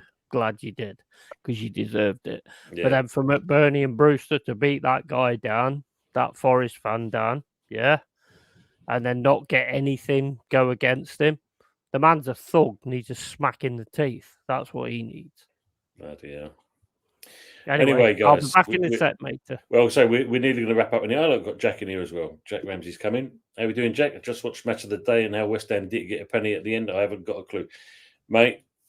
We're thinking exactly the same thing. I think you've got more chance of understanding the British Rail network, how to get to Bristol, rather than get a penalty decision. Oh, I know how to get there anyway, but some people don't, Anthony. You know. I know.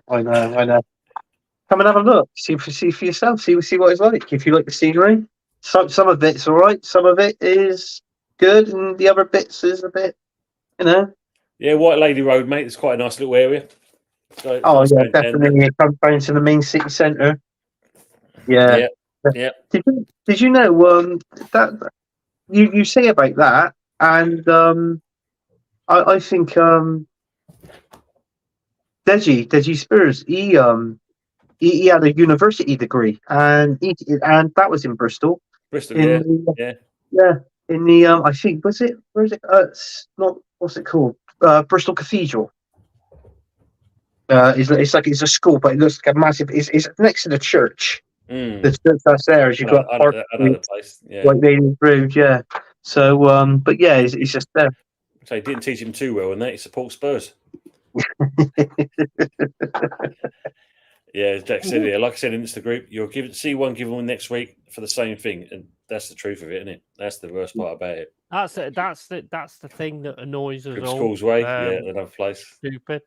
Yeah, it's another one. Yeah. Anyway, guys, we're coming to the end, so it's been a long show. We're 3 hours dead on.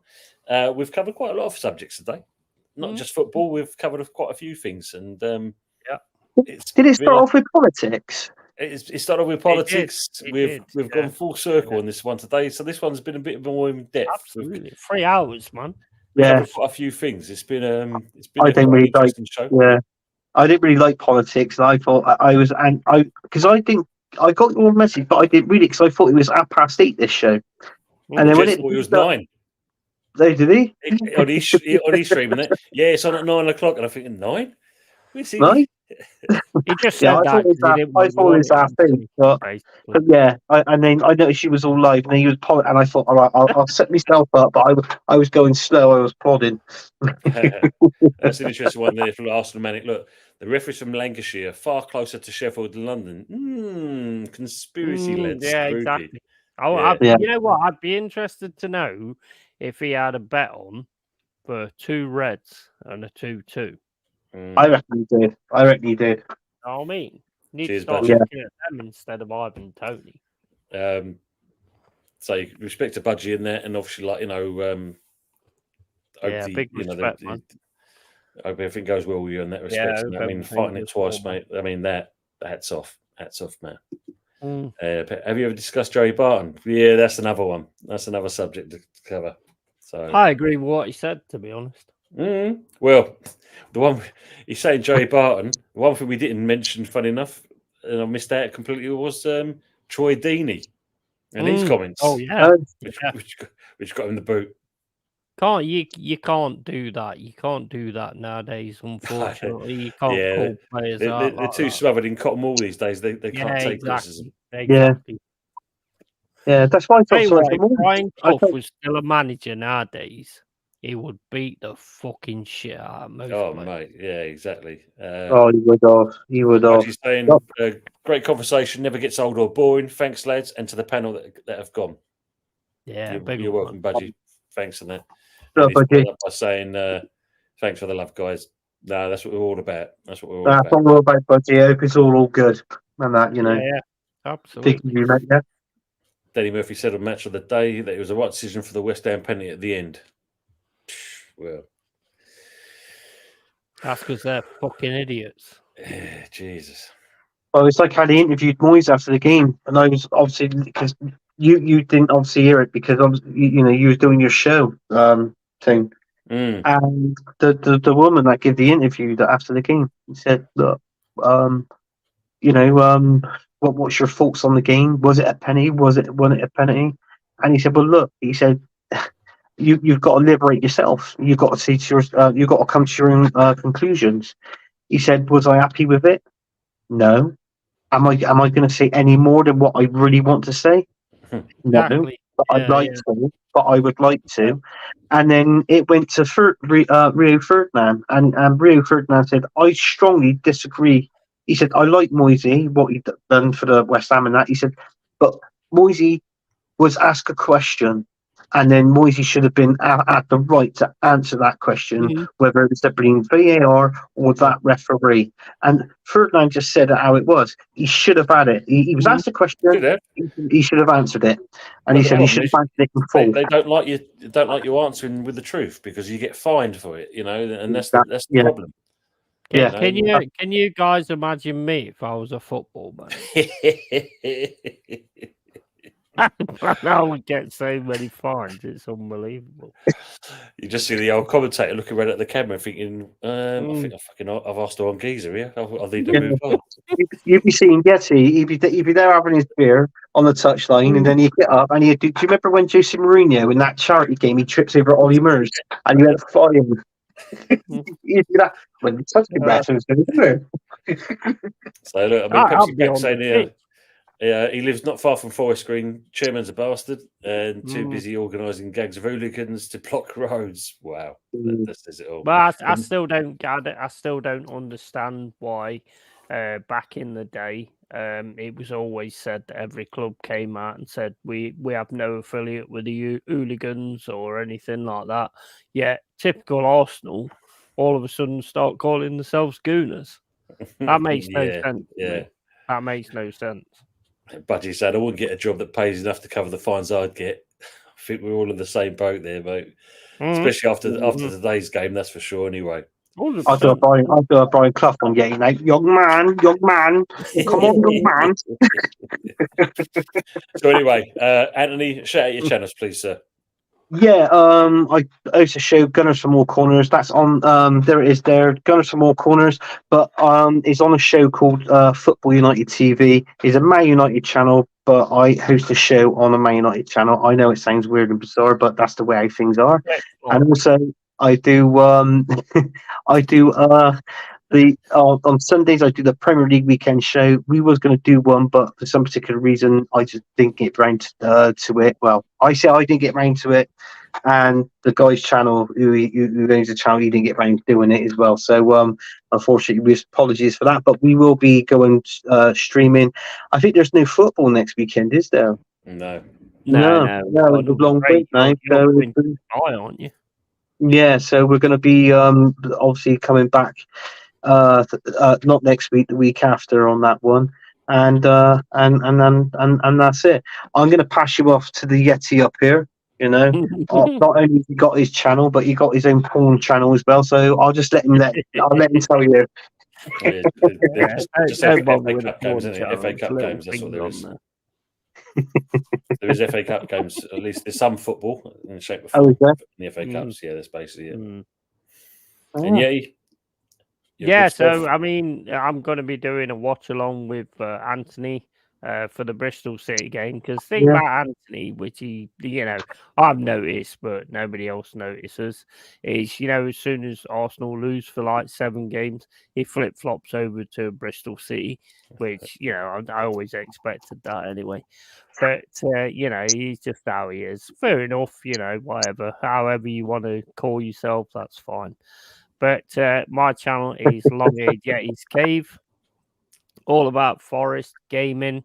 I've got a watch along with Jez, again with Forest against Arsenal, which is going to be a good one. So make sure you get in there because there's going to be serious fire going off on that one.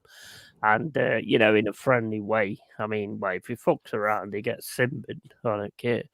But, we'll see how that one goes. And, Long-Eared Yeti's Cave, thank you for having me on, Tony. And also, I'd like to say about the racism. Come on, man. Let's just be better people. Let's just be better people. Absolutely. 100%. And obviously, just a shout out to obviously the Arsenal History and More, Football Banter channel. Obviously, and for Uncle Rod's, and obviously Wolfgang Fang Division for coming onto the panel tonight. It's been a great show, and obviously Hot Fuzz 44. So for people that stayed in the chat, appreciate you guys being here. And last comment from Budgie. Gumshoe's ready for that one, so he's ready. Yeah, he's ready for that one. Yeah, I'm going to be watching that one. Actually, Steve, you can go on there. You could be VAR. You could be VAR. I'll be turn a blind eye as always. He can be referee. But for the ones that stayed into the chat, thanks, much appreciate that. It's been a blast. We've been talking about it, and what's there? Detroit Lions just won. So nice. at least some positivity at the end of the stream. Yeah. So we're just going to play out the outro, and hopefully we'll see you all. For those who know me, Anthony, and Hot Fuzz, we do the Good, Bad, and the Ugly show. Quality show. We'll be changing the faces around for that one. Yeah. But unfortunately, if it goes back on the Ugly for Anthony, I can't be held responsible for that now. I'll put it out there now. Well, I'm just worried if I go back on the Ugly, if he's going to see what he said he was going to do to me after 15 pints. I was like, what? Take care, Pepsi Pack. I said 17 points. Fucking and hell. obviously, last but not least, we'll be back on next Sunday for episode 4 of the Sunday Night Takeaway. So for the rest of the evening, for you guys who's still here, enjoy your night, and we'll see you next time. Take care for now. Absolutely. Anthony, you prick.